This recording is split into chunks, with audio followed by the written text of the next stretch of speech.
What's up, everybody? This is a very special episode. I mean, all of the podcast assembled episodes are special, but this one is just on a different level right here. That's correct. We are here. We are in the Superhero Homie studio today, and we are going to be covering none other than the second half of Ahsoka. Some introductions are in order. Her first time in this particular studio, we have Loren from Coffee and Lore. We also have Ace from the Superhero Homies. I'm here. And we have Oz from the Tavern Notice Board. Woo woo! And, of course, we have myself from Entertainment Evolved. So, we are here. I am so glad to be talking about this. We are talking about, of course, episodes 5, 6, 7, and 8. If you want to hear our thoughts on the first 4 episodes, Loren and I actually reviewed that. You can go check that out on my channel. And the last thing that happened at the end of episode 4 was we got the Anakin Skywalker cameo. Absolutely. And Loren can talk. I just went blank there for a second. No, that was so much fun reviewing that episode.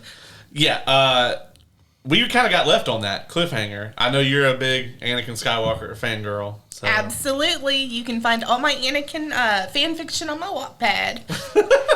You know he murdered a bunch of kids, right? Like I'm aware, but okay. they pushed him it? to that. Oh my God! I have some thoughts on that. Little do you know that in the canon there are no children on Alderaan. I know the Kenobi show differently, but those were holograms. Well, she wouldn't be a child forever, though. That's true. Yeah. Very wise words. Yeah, Leia was the last child on Alderaan. The last one. Yeah. Yeah. Oh yeah, that's right. So we have buttons here. Amazing. Oh yeah. Yeah. Stop pressing my buttons, Oz. I mean that literally and metaphorically. No, I definitely have opinions on what brought Anakin to that point and how everybody in the Jedi Order failed him. I mean, not everybody, but... Well, that's like saying that society failed me because they just never treated me right and I burned down an orphanage. That's true. Did you ask With all for of help? them in it. With all the orphans. Yeah, a very important detail. All the orphans were still in there. Well, you got to make sure nobody becomes Batman. Oh, yeah. That'd be the worst. Yeah. If you're going to be a supervillain, you got to make sure they can't create But Batman. here's the thing. Are you a super hot, angsty teen whose bangs, like, fall in your hair? Because then you can be, like, totally forgiven for all of these things. Gosh. No, just kidding. Yes, because the glorious locks that is in this man's head. Haters gonna hate. Oh, we are going to be off the rails the whole time. And I'm just going to go ahead and warn everyone about that. It is going to happen. I can feel it. However, I want to talk about just kind of brief thoughts on everything. Full spoilers. We're not even going to try to get around it here. So I couldn't if I tried. Yeah, if you have not seen the second half of Ahsoka, and maybe a whole bunch of other things, you might want to tune out now if you don't want to be spoiled. But there could be spoilers for pretty much anything that's released in Star Wars as of right now on this. So that you have been fairly warned. Oz, I'm going to start with you. What's kind of your... I don't have to. You want me to come back? No, that's fine. I'm good. Let's go. He's ready. You seem shocked. Are you?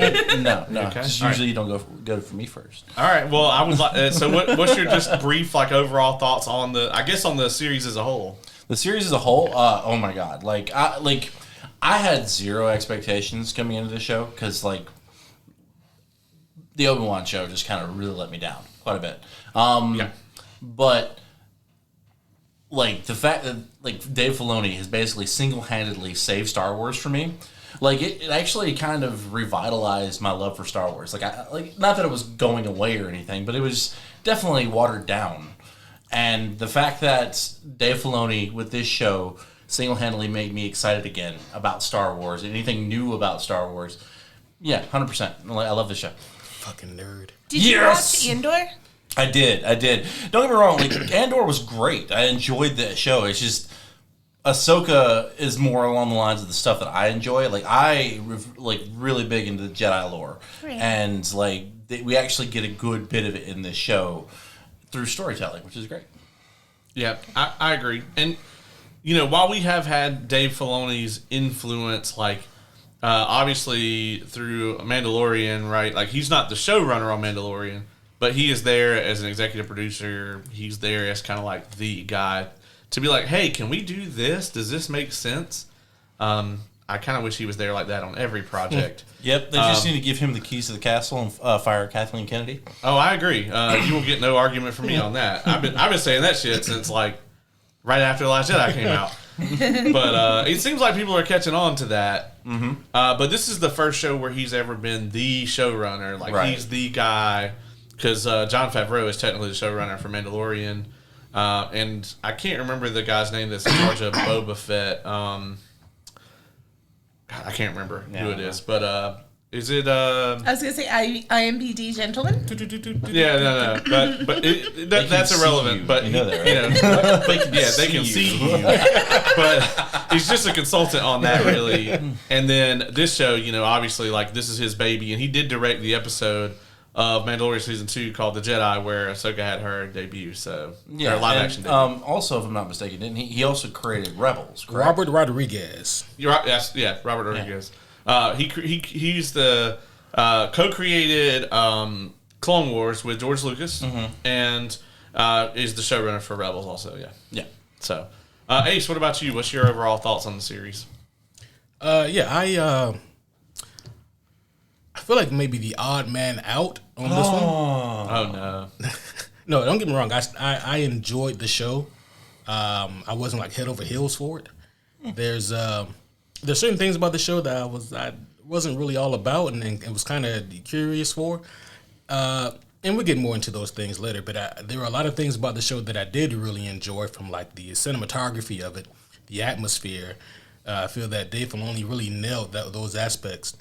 But I mean, ultimately, I think the reason why I might be a bit of an odd man out is because by the time I finished episode 8, I felt like this was a show for Dave Filoni fans, not necessarily to help create new ones. And but I can appreciate that as a purist myself, my own form and fashion. I can appreciate that, but it does kind of put up certain walls, moments where I knew that the show really wanted to emphasize how important certain moments or certain characters were. And I was like, that's cool. Please tell me why I should care. And there were certain situations where I was like, if I knew more about these characters or these situations, this shit would be heavy as hell right now. But because I don't. And so it put a ceiling on my overall enjoyment, how much I could enjoy what I saw. Yeah, I definitely can see that. And we are going to discuss that a lot, I think, tonight, because that is a major thing, especially kind of the way the last episode ends. Mm-hmm. There's some major items there that we're going to have to discuss tonight. Oh, yeah. Lauren, what about you? What's your overall thoughts? Well, I absolutely loved it just because of what we talked about from the first half. I am here for anything with Hayden Christensen's character in it. And I also really enjoy the lore portion.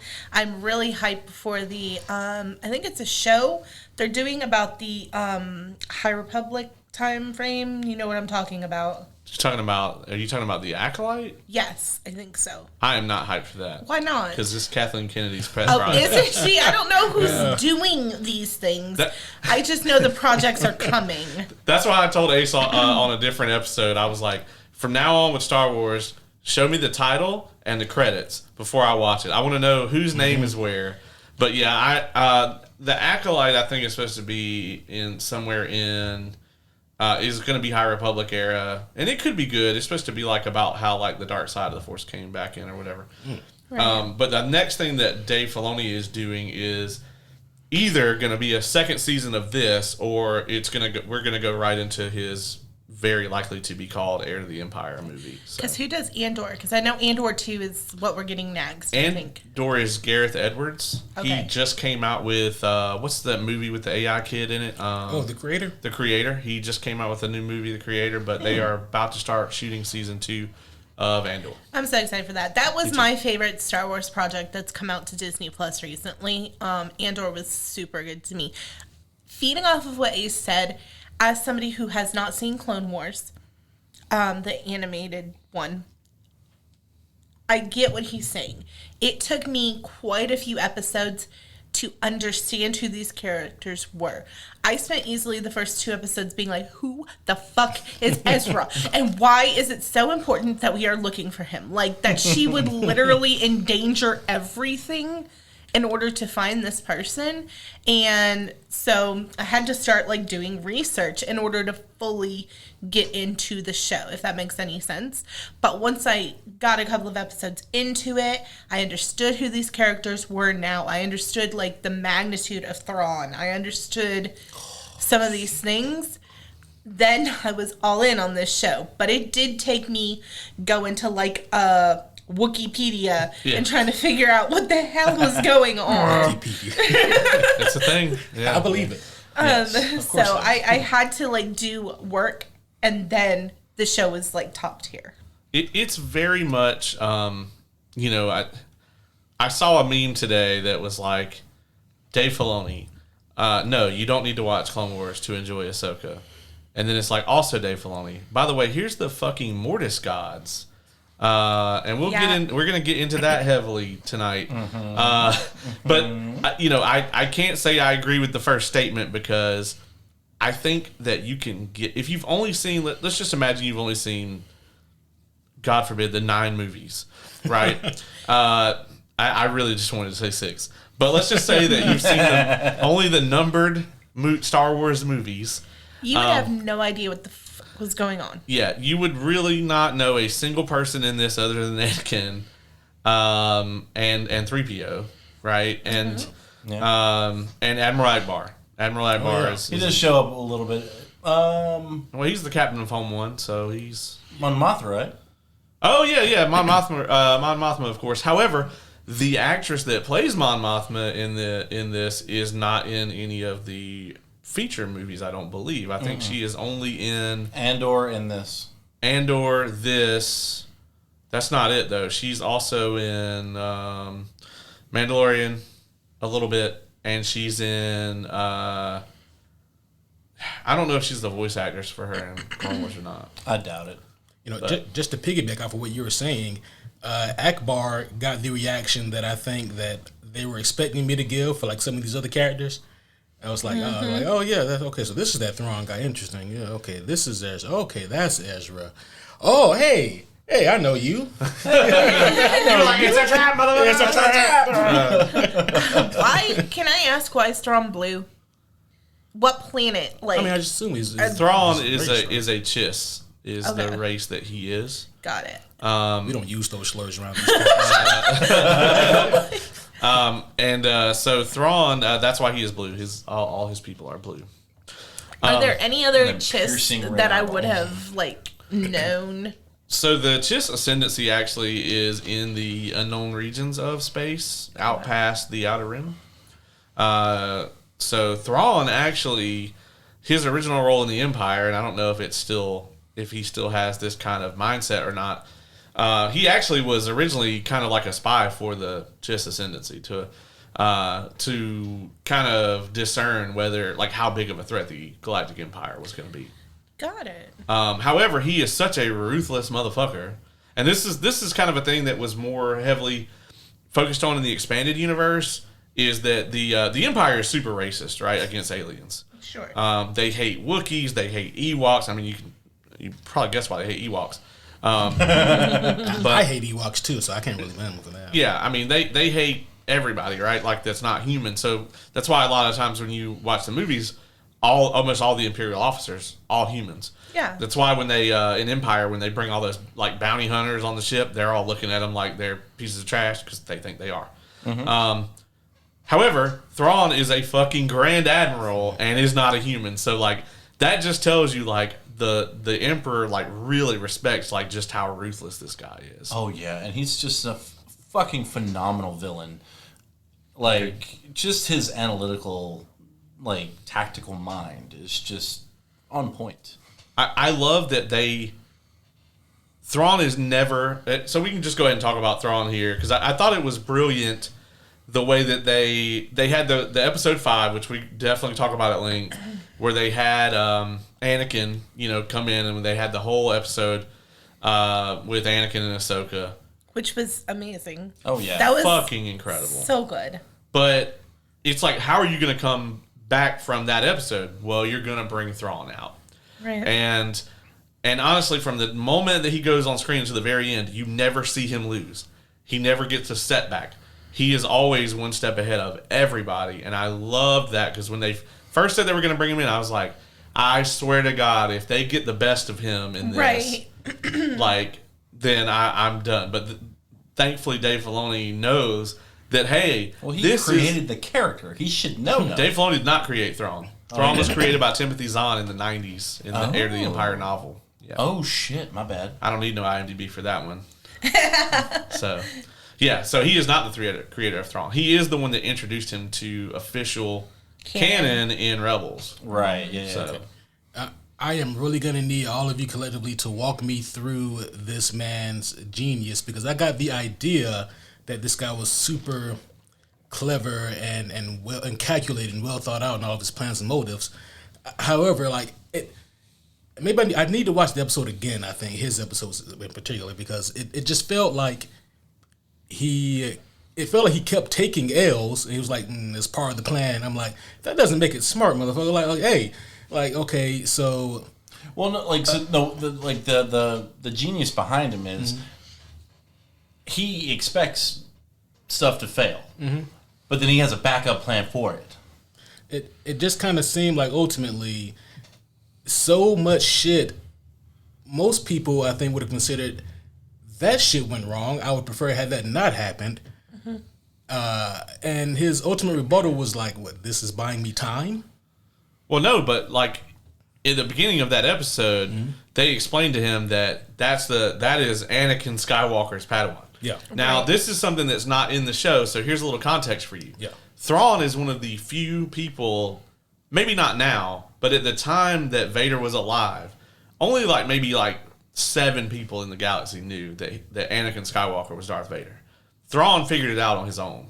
Oh. And he basically has a conversation that goes kind of like, I'm going to poke at him about it, because Palpatine is not going to let him kill me.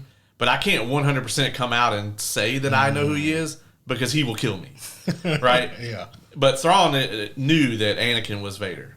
And so... Interesting. And that was definitely not widely known.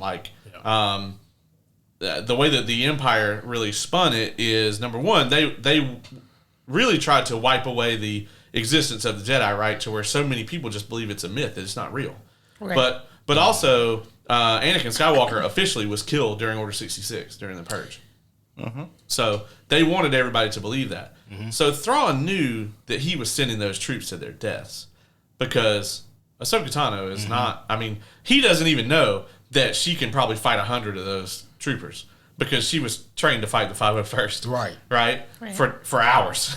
Well, I say it seemed like maybe for days. Yeah. But, and the 501st is way more badass than any of these stormtroopers. So it's just kind of like, Thrawn knew that he was sending those troopers to their deaths. But he was correct, though, because the thing that they couldn't afford to lose was time, and they ultimately didn't make it. They got stranded in another galaxy. Yeah. I mean, Ezra got onto the ship, but, I mean, he doesn't view Ezra as a threat, as a real threat to him. I mean, but even then, one of the things I really love is in that last episode where they're like, oh, well, there's not really anything they can do to stop us. I think it was Morgan Elsbeth that dropped that line. And it's just and he's like, no, a single Jedi stranded me here. No. Yeah. We're not having any of this shit. And then he's like, you got to stay behind. Here's a cool sword. You got to stay behind. She did get a cool sword for a little bit.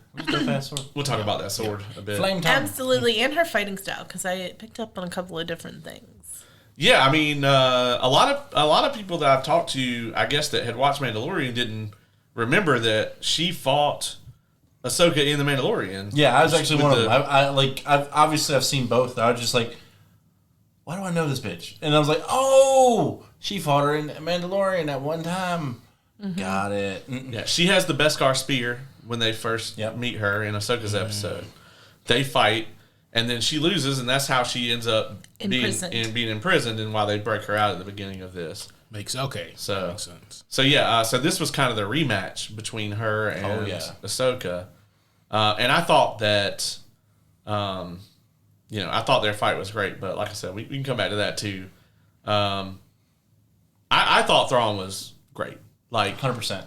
I love the fact that you can tell that he's been stranded here for I think they've been there almost 15 years. Yeah. Right. So because they got stranded there just before episode 4 of Star Wars. So because if Thrawn had been there during the Battle of Yavin when they blew up the first Death Star, then Star Wars would have been one film. Right. That would have been it. So yeah, him and the Chimera, his ship, which used to be really badass. It's still pretty badass, but it's missing a bunch of chunks and shit now. It's all good. But I thought that it was great that they got Lars Mikkelsen Yeah. to play him. That's Mads' brother. Yes. Is it really? It is. Oh. Yeah, it's his brother. See, the problem is those contests, I can't see the eyes. Mads Mikkelsen has, looking at the eyes here in the IMDb, yeah. Yep. Yeah. He actually voiced him in Rebels as well. So That's so cool. I love when they rolled over the animated voice actors to the characters. I'm glad that they did not do it with Sabine. I thought that the actress for Sabine did a tremendous job. Oh yeah. Yeah, Sabine ended up being my favorite character in the show. That tracks because she's very Anakin. Right. I mean, she's very she's gonna make emotional decisions. Yeah. Oh, well, I'm in love with this dude. So the galaxy, fuck the galaxy. Yeah. I just feel like I would make similar decisions. I like to say that I would not fucking. I don't know, man. If I knew what I know about Thrawn, I mean, obviously Sabine doesn't. She's encountered him and knows he's dangerous. But if I knew what I know about Thrawn, I would be like, I'm not going. Sorry, Ezra, you just did. Yeah, yeah, man. You seem like you're doing fine. You made it all this time. What's your little crab people? Crab people. Crap. That's a South Park reference. I understand. Yeah, that's right. So the funniest thing about those people, I was trying to think of. I had a few drinks when I was watching the episode where they found Ezra the first time. Okay. And I was sitting and I was trying to think of, is it aardvarks, the ones with the shell? Are aardvarks the ones that have the shell? I think so. Yes. Okay. Right? Yeah. But I kept calling them anteaters. No, not anteaters. Armadillos. Armadillos have the shell. I was like, isn't an thank you. aardvark a bird? So, No, that's what Arthur is. All right? So- And the aardvarks. Yeah. I Is meant it really? Yeah. See, I don't know. I meant they look like armadillos. I know because Star they got Wars, the not National shell. Geographic. But I kept calling them aardvarks, just repeatedly, until finally the person I'm watching with is like, the fucking, why do you keep calling them aardvarks? And then we had to do a Google dive, and it turned out I meant armadillos. I can see where you get confused. Yeah. Yeah, I mean, A words, right? Yeah, yeah. I really liked the introduction of those folks just because this show, to me, more than anything that Disney has ever done, feels like Star Wars.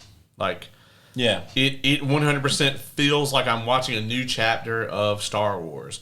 And I'm not trying to say that Mandalorian doesn't, but Mandalorian has its own feel. It feels like it's in Star Wars, but this feels the most like Star Wars, the most like the original 6 films that anything that Disney has ever done has felt like to me.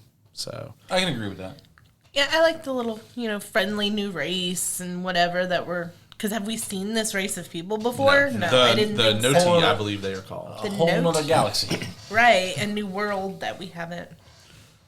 Yeah, I mean we've never been outside the main galaxy before, so this is the first time that's ever been explored. I believe their technical names are the rock lobsters. Dun, dun, dun, dun, dun, dun, dun, dun, dun. Okay. For about 2 seconds, I thought they really were called the Rock Monsters. There's a dance and a song and everything. Apparently, I missed that after credits. Oh my god. Ace, I'm gonna defer to you first on this one. What do you think about the action in this show? This was some of the best action I've seen in Star Wars, especially action with lightsaber duels. Oh Yes. God, yes. Yeah, I thought that they did a tremendous job with the lightsaber action here.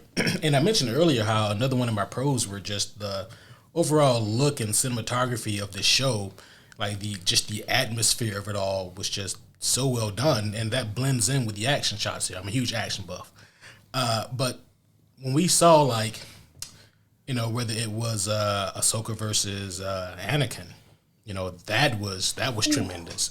Ahsoka versus Balin was also tremendous. I think I still think it's my favorite fight. That's my favorite fight in it too. The first fight they had. Good.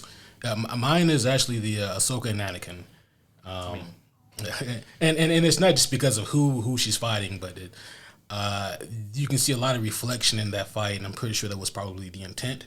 But it's little small, things that pay attention to detail like that I just really, really dug.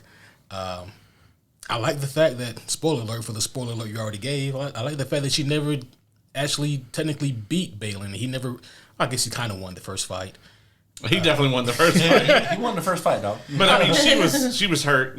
She had burned her hand on the thing, and yeah. I mean, like to really, as a villain though, to really get the W, like you gotta be like, all right, Murdering somebody. Yeah. She's either gotta be like dead or imprisoned. well, Balin's intent wasn't to kill her though. Yeah, I know. It's also why he took. Well, see, also and this is while he is working with the villains, I don't think Balin is a villain.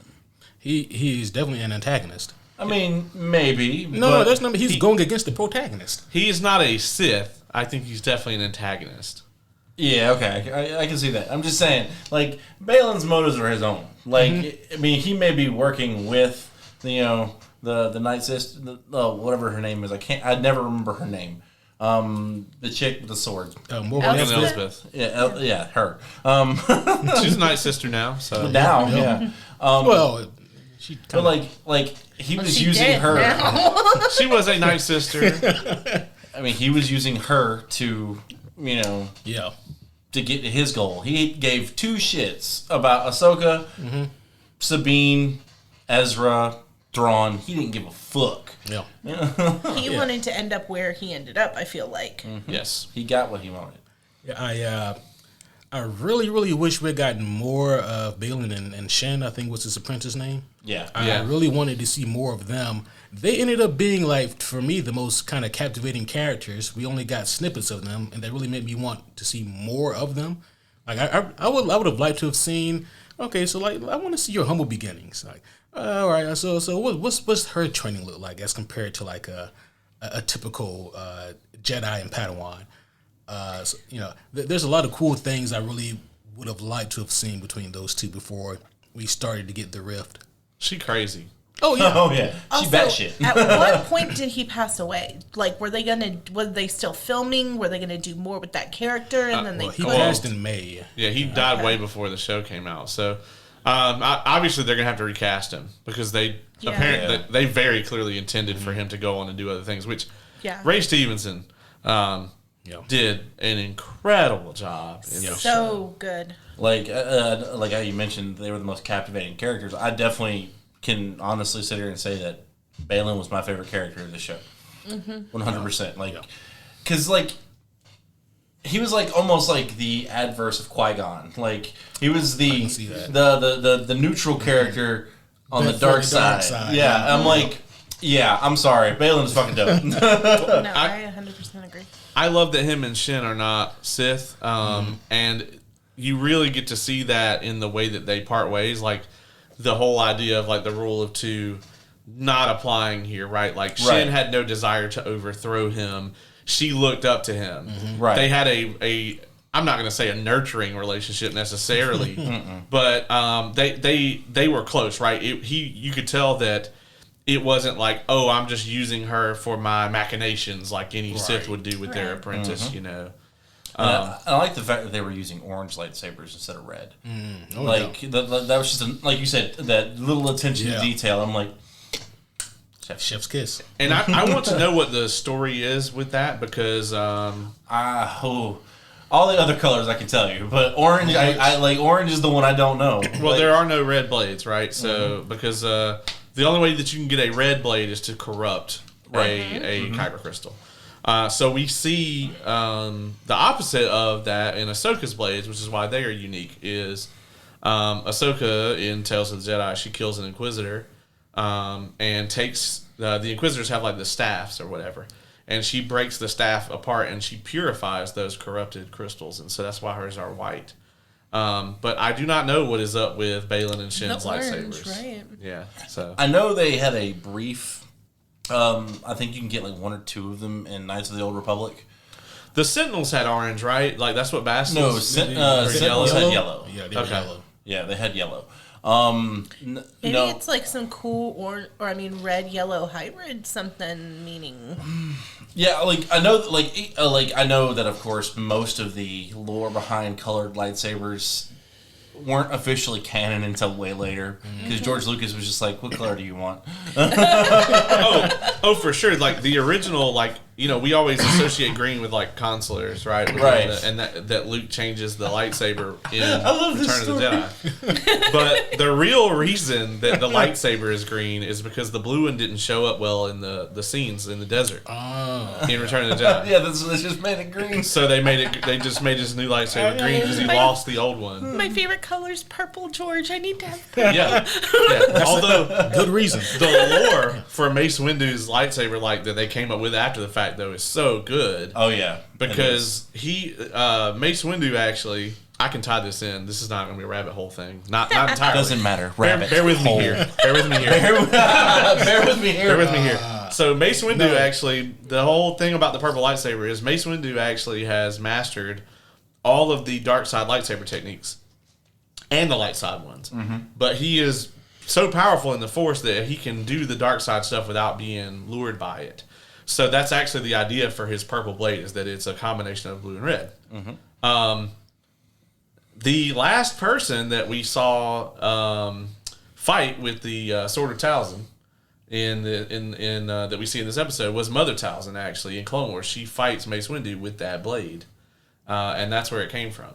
Very cool. She was the de facto leader of Dathomir before Palpatine was like, no, they all got to die, because much like we saw with Mandalore, anybody that was like a threat to the Empire, Palpatine wiped them out. And that's why Dathomir is a ghost town, is because Palpatine knew that the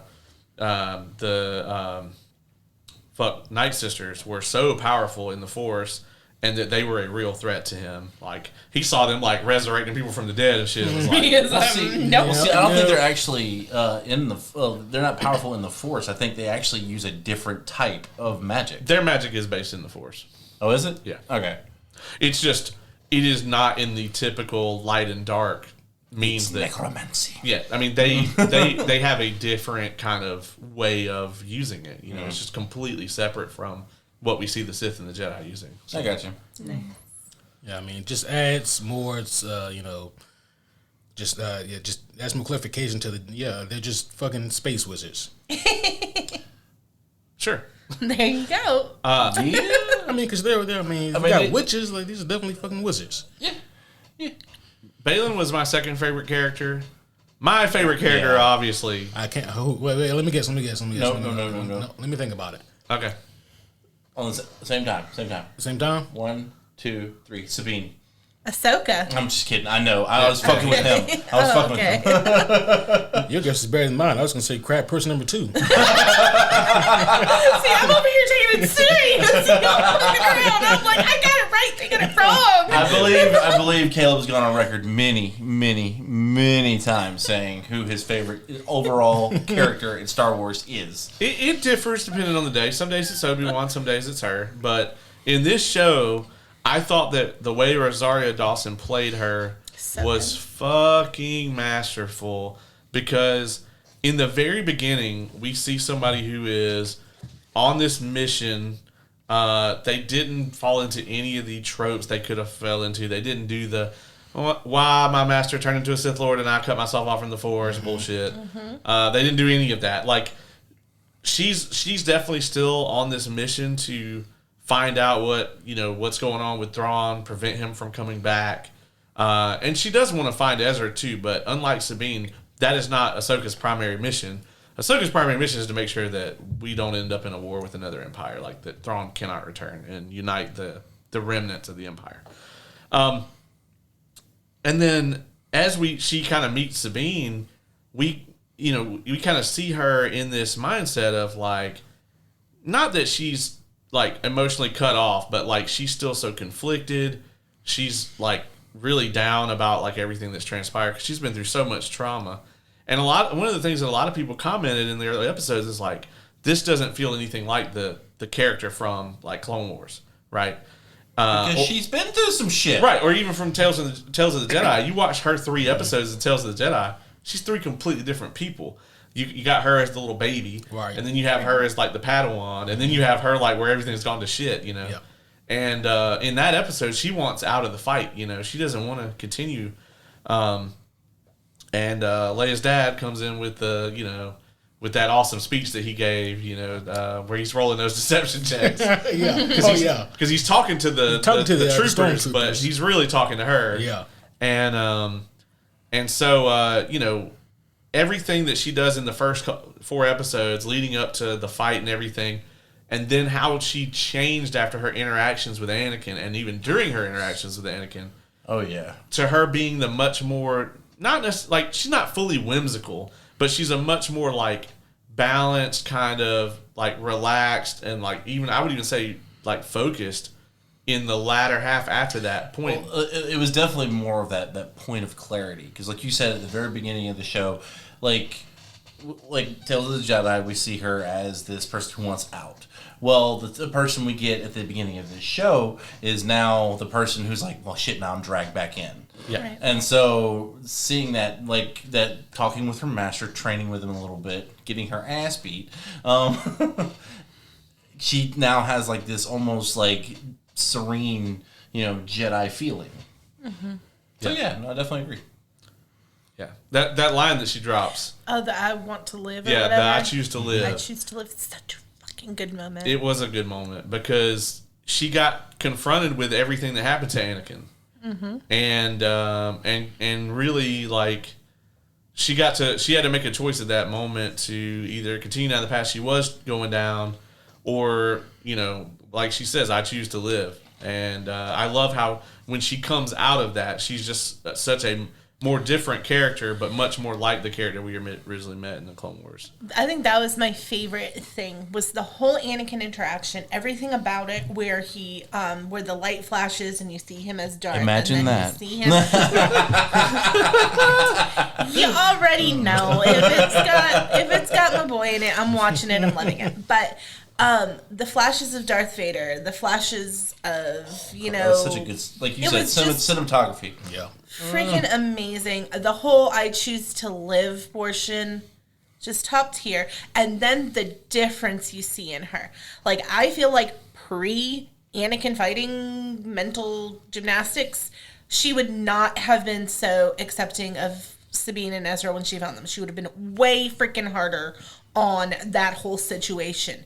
That you see it on Sabine's face. She's like, you're cool? And it's because she had that whole out-of-body experience in, what is it, the world between worlds. The world between worlds. Where's the outer realm is Mortal Kombat. World between worlds.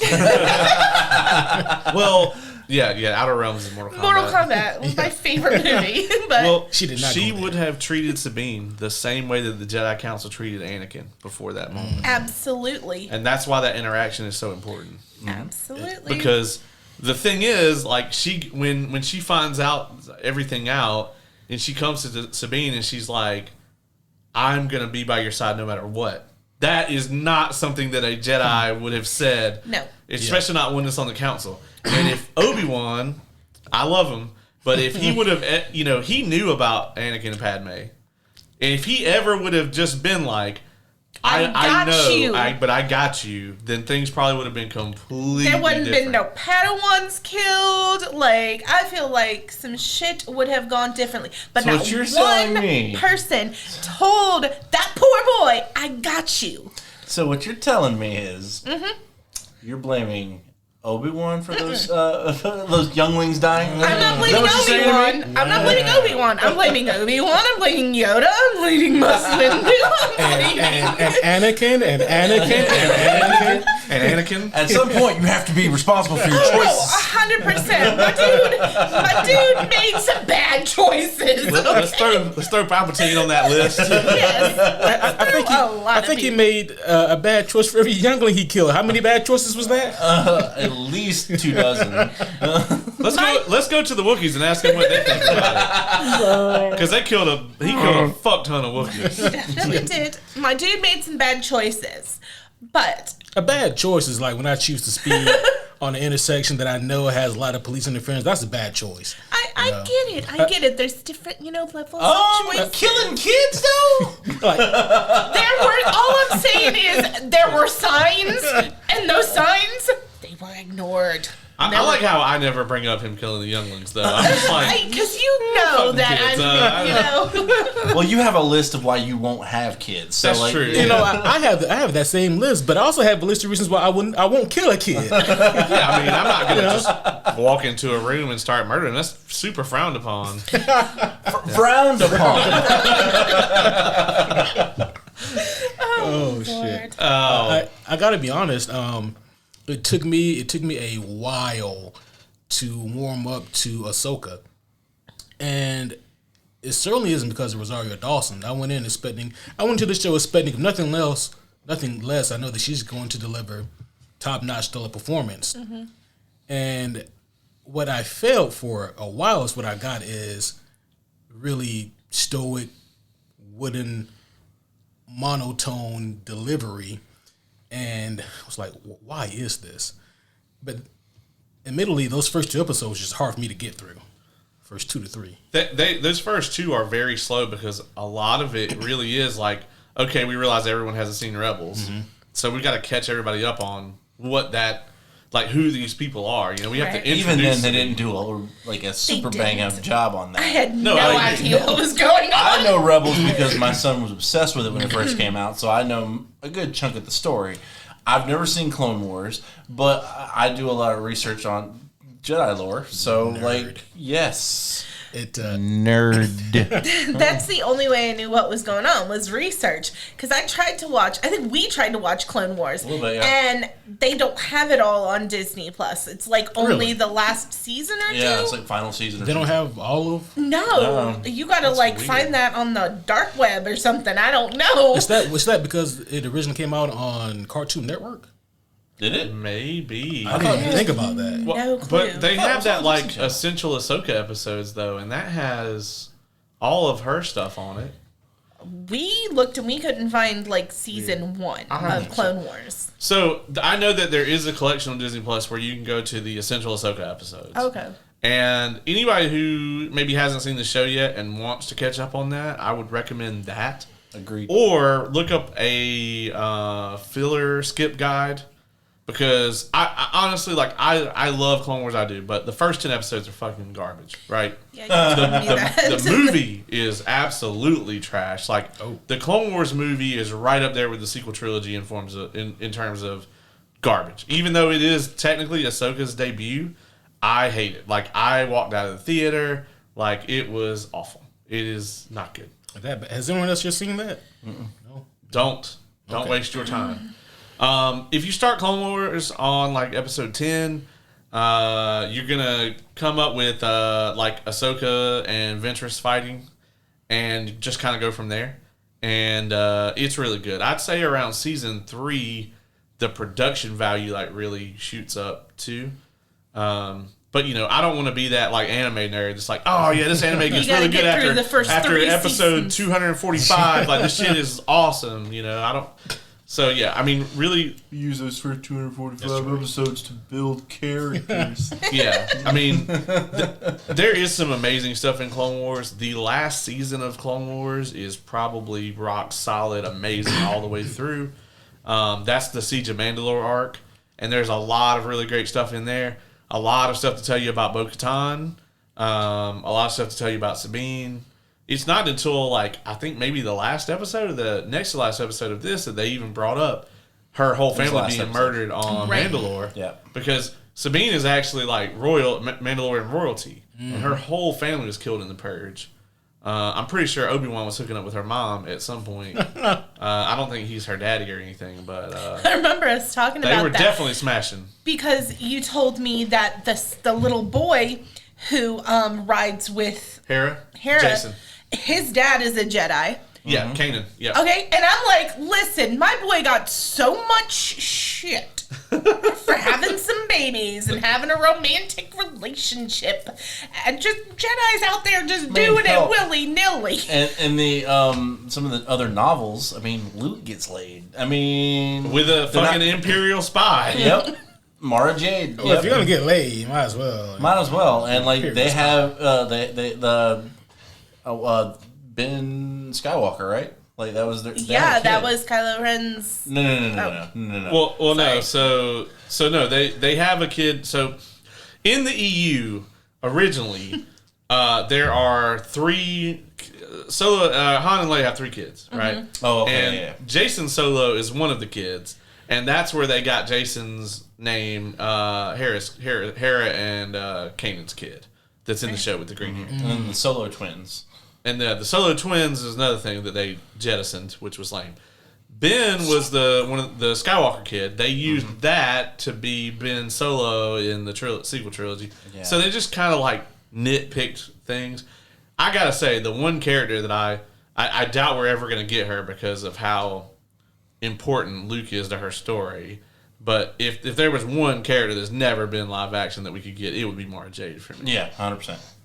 So. She's the Imperial spy, you know. That he hooks up with? Cool. Yeah. But I'm just saying, they gave my dude a lot of shit, and it seems like it's going also, around. when that stuff happened, though, like, it was a different time. Like, just like, you know, I'm not saying it's right. I'm just saying it was during the golden age of Jedi where they were basically in control of everything. Yeah, they were, like, supposed to live in a monk-like manner, almost.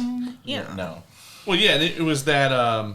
It was honestly that kind of, just like Palpatine says, it was kind of that like dogmatic, like strict view that they had. Narrow view. Yeah, very. I mean, I'm paraphrasing, but yeah, I mean, but he was right. You know, they viewed the Force in one very certain way. Like you have to have this, and the thing is, having the attachments was never the problem. The fear of losing those attachments was the problem. So the Jedi are like, well, you just can't have them then. And I'm like, that's probably not the way to go about it. No. That is so against human nature, it's not even funny. Like, fear leads to anger. Anger leads to hate. Hate leads to suffering. Oh, that makes me so angry. Sorry. That whole line. The whole mantra. Oh, yeah. Break that down for me. Yeah, I mean, he's not wrong. He's not wrong if you take it from that Jedi stance, right? But humans, okay, which the Jedi, well, not all of them were humans, right? They welcomed other species and things, obviously. I think Yoda actually dropped this line. Yeah, Yoda did. A lot of the Jedis were human.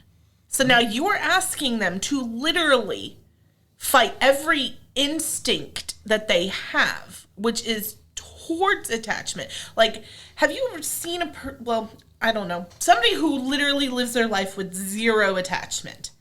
So my brother, like, we're going way into the rabbit hole. That's what That's what we do here. Okay. You just have to say, all you have to do is say, bear with me here. Bear with me here. And then everything you say after that is completely fine. Oh, we need to work on that rule set.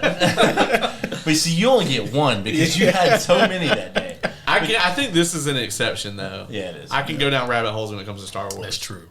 So bear with me here. My brother, not a big attachment guy. That's just kind of on the spectrum. You know what I mean? He's just not big with human attachment. That's totally cool. But the mental state that he can sometimes get himself into because of that lack of attachment, it's not healthy. It just isn't.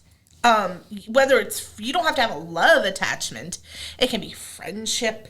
It can be sibling. It can be, maid family, whatever. But as a human race, I feel like we need that to thrive and survive.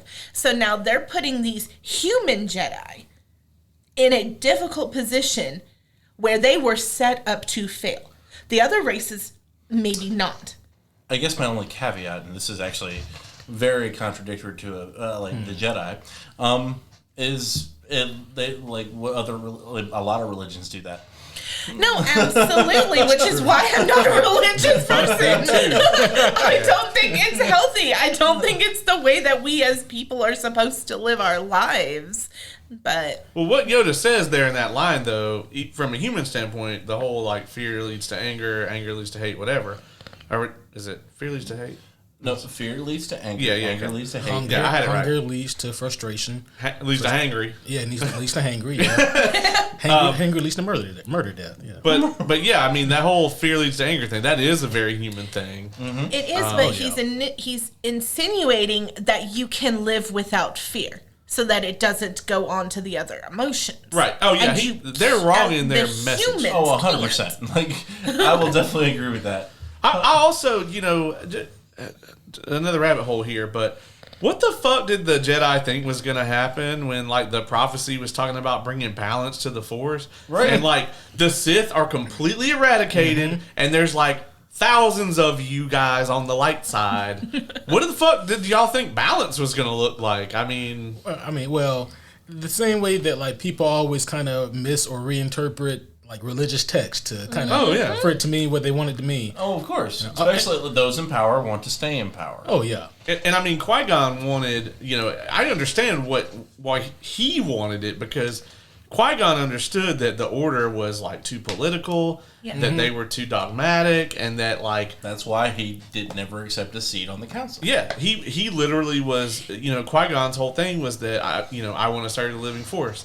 If you watch Tales of the Jedi, that was Dooku's thing as well. It led him down a shitty path. Yeah. But Dooku, I have a hard time disagreeing with Dooku up until the point where he murders Yaddle. It's around that point. I was with him up until that point. Just to put it out there, I'm not saying what Anakin did was a good choice. Are we back on Anakin again? Yeah. And Dooku was very similar to kind of what happened with Anakin. He went about it in a smarter way, but he was all about the good of the galaxy and everything. And then next thing he knows, he gets sent on a mission. They're there to protect this senator who's like a fucking tyrant and is like just basically like got a whole planet worth of people like suffering for his own benefit. And he's like, why are the Jedi protecting this dude?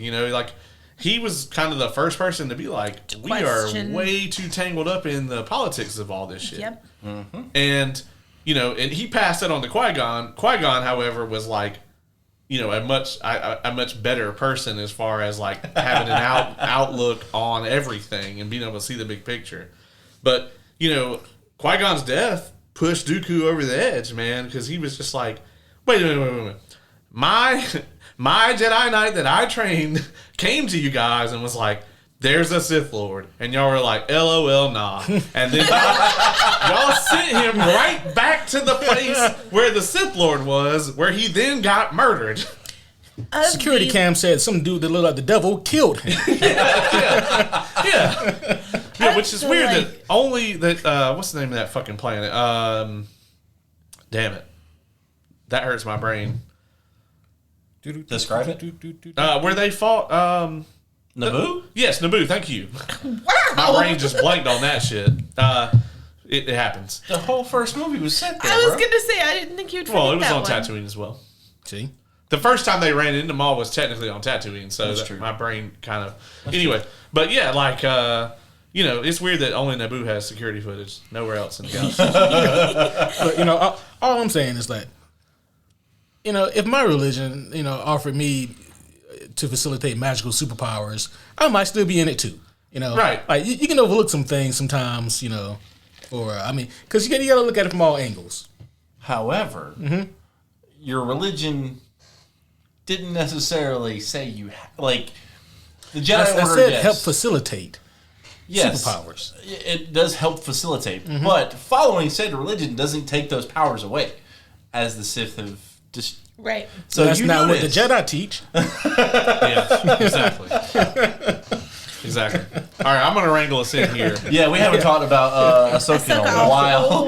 Yeah. Oh yeah, Ahsoka. She's also a Jedi. Yeah. She was. Was. That's a whole nother fucking rabbit hole. Anyway, I do want to say this. There was a couple of cons you had mentioned earlier. One for me, the Shin and Sabine fight in the first episode. I do not like it. I didn't like the resolution. I didn't like the resolution, but I also thought that was a really good place for them to really display Sabine's prowess as a fighter, as a Mandalorian, right? But not as a Jedi. And it took them longer to get to that because she has such a great, rich backstory too. And I'm like, they showed the fucking helmet under her bed like 90 times. Yeah. They just kept handing back to it. I was like, we get it. We get it. Yeah, we know she's a fucking Mandalorian. We get it. Yeah, you could have just like put that in. Yeah. You know? Right. You could have given us more instead of just another flash. No, like I will give you that. Like the first time you see Sabine fight Shin, like I was over here was like, granted, Ahsoka was on her way. However, Shin had she had plenty of time to slice that bitch's head off, and she didn't. And the whole like people getting stabbed by lightsabers and living thing, I need that to end. Yes. Yeah, we talked about that. Yeah, like just it makes cut her hand Qui-Gon's off. death mean nothing. Just cut her hand off. That's tradition. Just cut her hand off, okay? You know what? It's Star Wars. She can get one of those nice little spindly metal ones. That's true. Yeah, like limb replacement. Like I might cut my hand off on purpose if I get one of those. You know what I mean?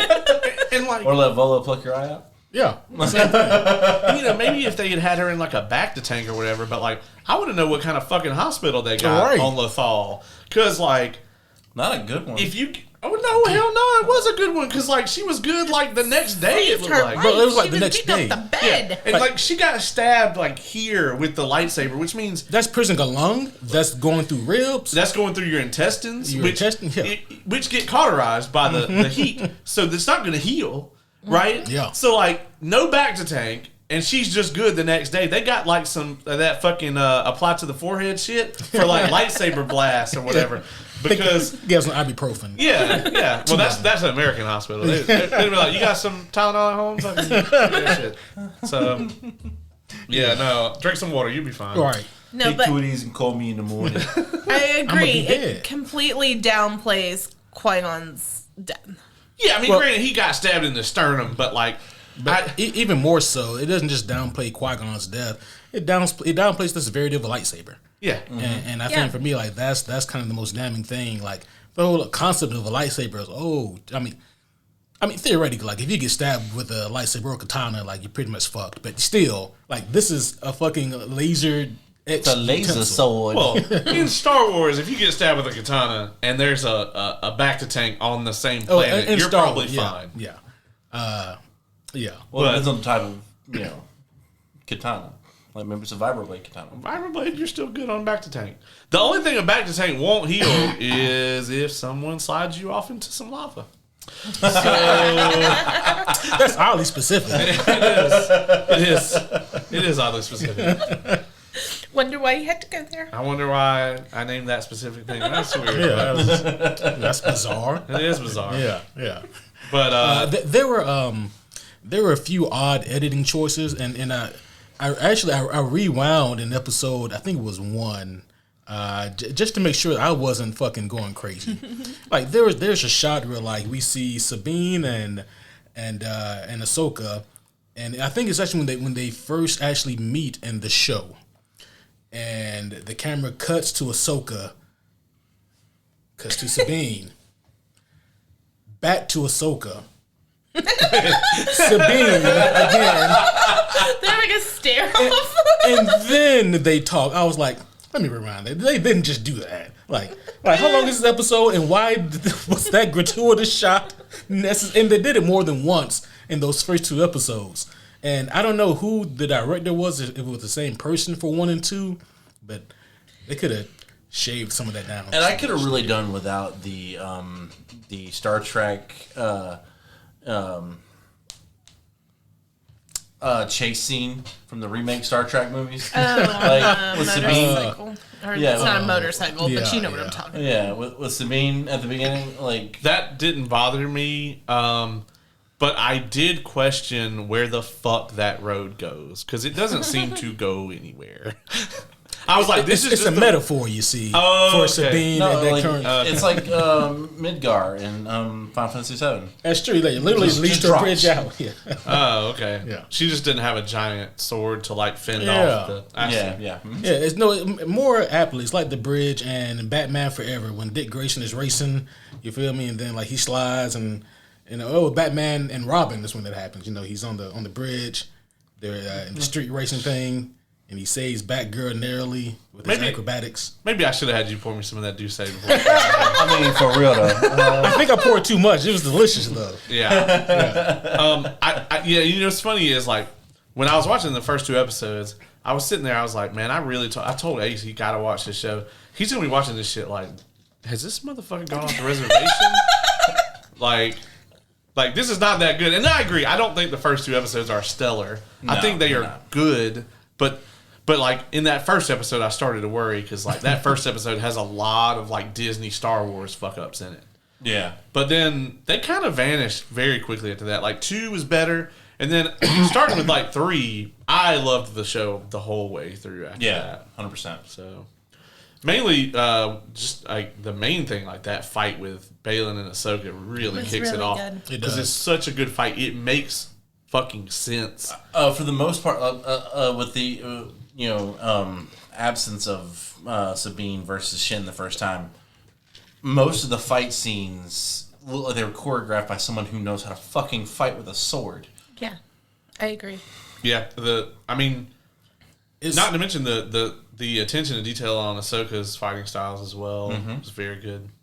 Yeah, superhero fight scenes are typically more difficult to put together than, say, something more practical like a James Bond or a John Wick. Like, while that takes a whole lot of talent and a crew of stunt people and professionals to know what they're doing, superhero fight scenes are always more complicated because it takes someone who understands fight physics, but also it takes a nerd to sit across from him and be like, well, this person can also do this, that, and the third. So how would all of this really apply in real life? Like Daredevil is a fantastic example of that in that TV show, of like, bringing the fantastical aspects of him in a more practical light or darkness since he's blind. But I think that this Ahsoka TV show,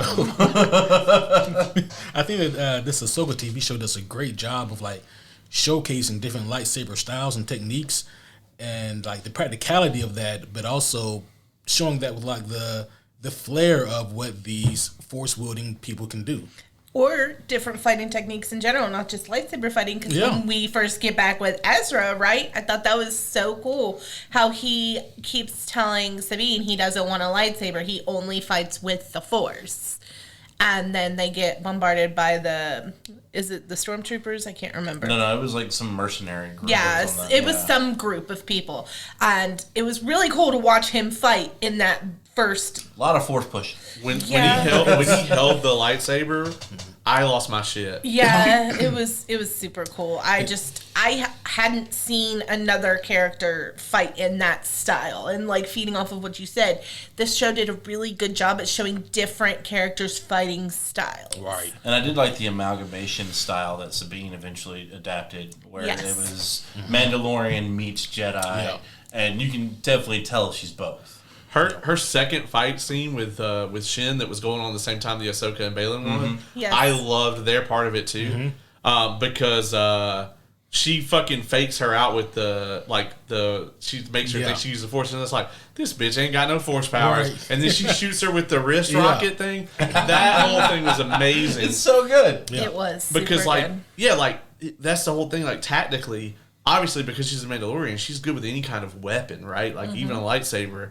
But she just can't. If I'm not mistaken, didn't she also wield the dark saber at one point? She did, in fact, wield the dark saber for a considerable amount of time. Yes. Yeah. And so a little bit of Mandalorian tie-in for you. When Bo-Katan talks about how the first time she acquired the dark saber, she did not win it in combat, and that's why she never felt like she really truly owned it. Well, it was Sabine that gave it to her, that handed it over to her because she entrusted her with ruling Mandalore. Went fucking south, but these things happen. But trauma builds character. Yeah, I will say, I think I've definitely said this off mic, but I think my favorite moment in the Balin Ahsoka fight, it was something so small, but it made so much sense. Balin outweighs her considerably. Like he's got the weight advantage, the strength advantage. At one point, Balin, ties up with her and starts pushing, and she actually puts her foot on a rock. And I'm like, that fucking makes sense. That is logic right there. That is practical. She's keeping, because obviously more strength in the legs. Most people have that. So, just that little tidbit just made that fight so much better. Yeah. No, I completely agree. Well, it's not only that, too. Like, a lot of people were like, well, how come she didn't use the second lightsaber? Well, the two lightsaber style is actually something that she picked up. It's a defensive style. Mm-hmm. And she knew that she was going to need the power, like she was going to need both hands on the single blade because he was a much more powerful opponent. Using the other blade would have actually put her at a disadvantage in that fight.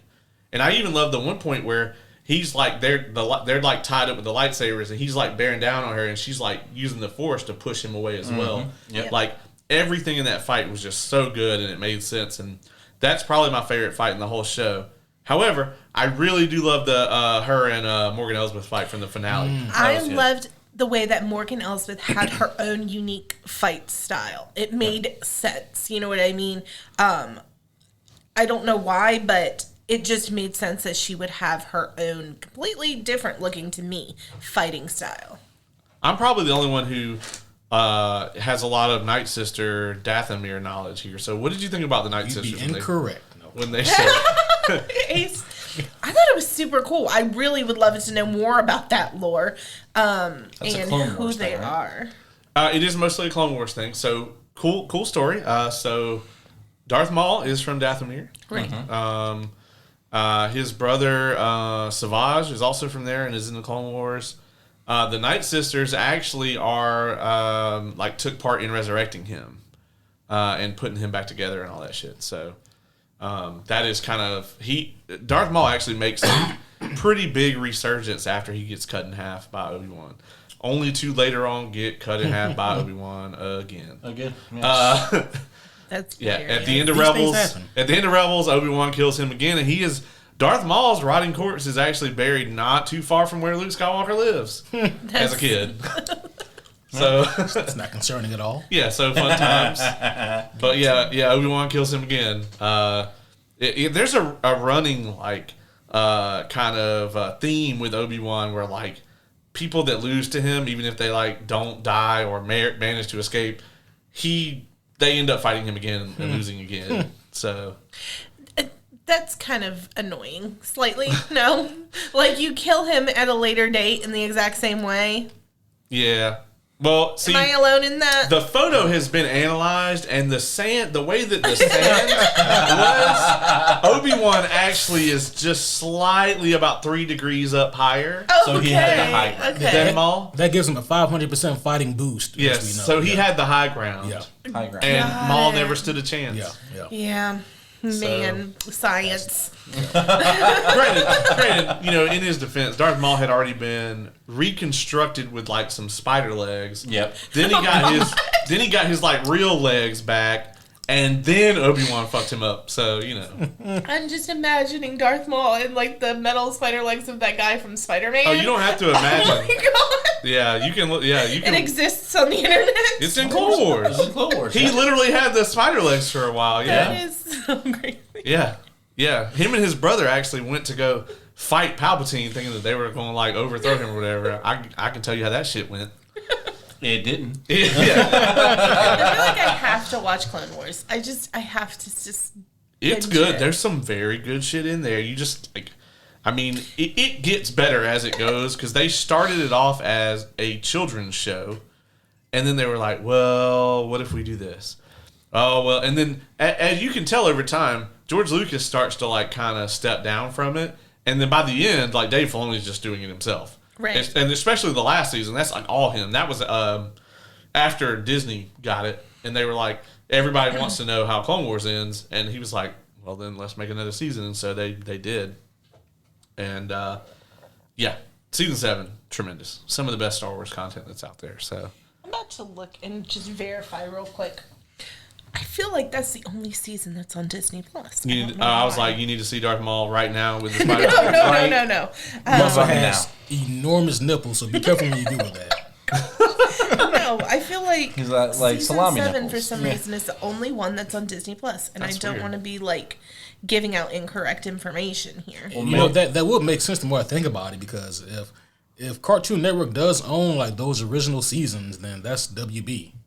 Yeah, I gotta say though that there's no way, like, Right, because surely they that would've- would have just been a licensing thing. It would have, but it also would be. They'd also have to pay for it. Well, yeah, but they got all the Marvel shit back from Netflix. Yeah, but I mean, Netflix also within that kind of position, like a situation to negotiate like that. Yeah, they did. Yeah. While she's doing that, what does everybody think about Ezra? Because this was the first time. I mean, well, you knew him from Rebels. Yeah, I know him from Rebels. Yeah. What did you guys think about his live action presentation here? I was taken aback at first, and I was like, I was not expecting to see Ezra with a beard. I don't know what it was. It was just not what I was expecting. But at the same time, like, his portrayal of Ezra is actually pretty accurate. Like, Yeah. And it's not the same actor either. Yeah. no, they got the likeness pretty damn good too. If he shaved the beard, but Ezra just seemed very much like the Rebels, like, especially in the later seasons. I enjoyed Ezra. The interaction with him and Hu Yang when he's trying to put the lightsaber together. Oh, That was so good. Yeah, I loved all that. And That's so accurate to his character. I know this moment had no weight on you whatsoever, but when he was talking about his Jedi Master Kanan, like, I knew Kanan because Freddie Prinze Jr. was Kanan, and when he gave him the top part of the Focus for the lightsaber. yeah, the focus at the top. I was like, oh my god, I'm over here about to cry. But see, that's one of the moments I was speaking of. I was like, I know that this is supposed to be like a really big moment. Yeah, And that's kind of where, Yeah, with no knowledge of any of those characters, I can see why that would fall flat for you. Did you find it? Yeah, I might be corrected. So it says on there, Star Wars Clone Wars final season, and it used to only be season 7. But I think they have since, and I mean recently, within the last 6 Gone months, back and added them back. gone back and added. If that's all the of it, real season 1 It is, yeah. animation, then yeah, they have since gone through I'll and pick it up on added. episode 10, and then we'll Well, just... that's exactly what happened, Lauren. It wasn't on there the last time you checked. No, I swear it wasn't. I believe, yeah. It sure wasn't. I swear it was only season 7, Yeah. and it even says in the little click thing, Right. Clone Wars final season. Yeah. Okay, maybe I'm Looney Tunes, but Hey, I don't know. I am on your side. He's not. Yeah, he's not. So, you gotta cool it with that shit. She's gonna go kill a bunch of younglings now. Well, if she does, it'll be our fault, not hers. We saw the warning signs and we ignored them. Oh my god. So, Lauren, we offer you a seat on this council. We don't grant you the rank of master. You understand. Stop there. you must fear nothing. All right, I'm gonna bring us back again. What did you think of Ezra? I thought Ezra was a really cool character. Like I said, I wasn't super familiar, probably like you were, or maybe even Oz was, because of watching the animated stuff. So the first couple of episodes, I felt like, who the heck is this guy that we are trying to find, and why do we want to find him so badly? And He showed up and he was hot, and you were like, "That's why." No, it wasn't hotness. It was his Force use that was really cool. It was obvious that this person has like a really strong connection to the Force, and it could be a useful like ally. Also, they have this great relationship and friendship bond between the three of them. But it was really cool to finally see him and see what he was capable of. Like I said, he was my favorite fighting style with his massive use of the Force. And I just thought he was a really cool character. I mean, obviously, like, he's been bodying Thrawn's troops the whole time. Yeah, like, that he's been on this planet, right? And he's just been hanging out with the little crab people. and Little armadillos. when I saw all the night troopers, like which was very cool with all the red on them, I was like, I wonder how many of those night troopers like have been rezzed, because I knew about the Night Sisters. Yeah, I knew about them mostly from the game from the game play, Galaxy Heroes, because like the fucking Night Sisters are a fucking terror fighting them. I believe that. And they res their team all the fucking time. So it's like, Rezzers. oh, I hate that shit. I was not ready for that moment if we're talking about the finale. The zombies. Yeah. So when, knowing what I know about the Night Sisters, like when they first showed them and Thrawn, and they're like, we need to empty the catacombs or whatever. I was like, oh God. And then when they show that final shot with all of the caskets or whatever on the ship, that's what they've been loading up. I knew that's what they've been loading up. So my theory is that those are all bodies that they intend to put the actual Night Sisters of Dathomir. They intend to resurrect them into those bodies. What do we know? What kind of people would have been buried on this planet? Like, on Dathomir? Yeah, it's like the original Night Sisters that Palpatine killed. Like okay, OGG. so some beasts. Like Mother Talzin, who that blade originally belonged to, is nuts. Like, she basically united all of the different Night Sisters together, and like she was such a threat that Palpatine wiped them out. So like there's it would be a huge danger, because you're basically thinking like those three. The three Night Sister witches that we see in the show, you're basically thinking about thousands of people who are of similar power, and that would be very detrimental to the galaxy. So timeline-wise, are we running along Mandalorian? This is after like her appearance in Mandalorian, so it takes place after season 3 of Mandalorian. Okay, because obviously it leaves off with Thrawn going, doing his thing. I'm thinking, is he going to be the big bad in the next season of The Mandalorian? Where are we going here? So the plan is for Filoni's movie to basically to be like an Avengers style thing, where it's Mandalorian, Boba Fett, Ahsoka all together. So got it, and it's going to be just one movie, and he's going to as start far to finish as it. we know. Okay. Your boy Cassian probably won't be in it. No, I know, and he is. He died. He got incinerated. Yes. I mean, hold on. Who knows? Maybe the Night Sisters found him. No. then he's I a would be bad actually guy then. upset if that happened. know, He man, needs to die for this purpose. You know what I mean? Like, his death is super. Was it really a purpose? The way Palpatine came back, like anyone can come back. It's fine. That is, I refuse. They're gonna open up the movie somehow. Cassian returns, Oh my and that's it. And then he's just in the movie. lose my whole mind. That is even lazier than the Lord works in mysterious ways. Yeah. Oh my god! Right, Is that, what? man. One of the things that got me about this show was like the internet. It was damn near WandaVision level with all the theories out there. I bet. Oh yeah. First when they showed Maroc, Mephisto. No. Yeah, when they first showed Maroc, everybody was like, "That's Ezra." They turned him to the dark side. Blah blah. I'm like, I'm not gonna lie. I was kind of there too. it makes no fucking sense. If they could go to the other galaxy and get Ezra, then why are they trying to get there? Like, Maybe they're like. My theory was that Ezra never actually left, and he just got captured and twisted. No, but no, he left. But I was quickly corrected. And it was literally just some poor inquisitor that she had animated with Night Sister magic. That's all it was. Just a fucking a dead inquisitor that they had reanimated. And then it happened again as soon as Balin was like, maybe they fear some power greater than their own. And the internet went kind of apeshit with theories about Abeloth, which is a non-canon, like ancient, like dark side power concept or whatever. And I was just like, and then it became like the Mephisto thing, where it was just like, oh, I can see that. This symbol was on the wall of the temple. Like, it must be. I was just like, oh my god. This is probably a good place to talk about that final shot we see of Balin. Oh yeah. I sent you guys a link about this earlier because I knew it was going to come up. So those statues that he's standing on are the gods of Mortis. And we talked about this a little bit earlier off mic. And essentially the concept goes back to another Clone Wars thing. And that's why I was like, this is such a fucking deep cut.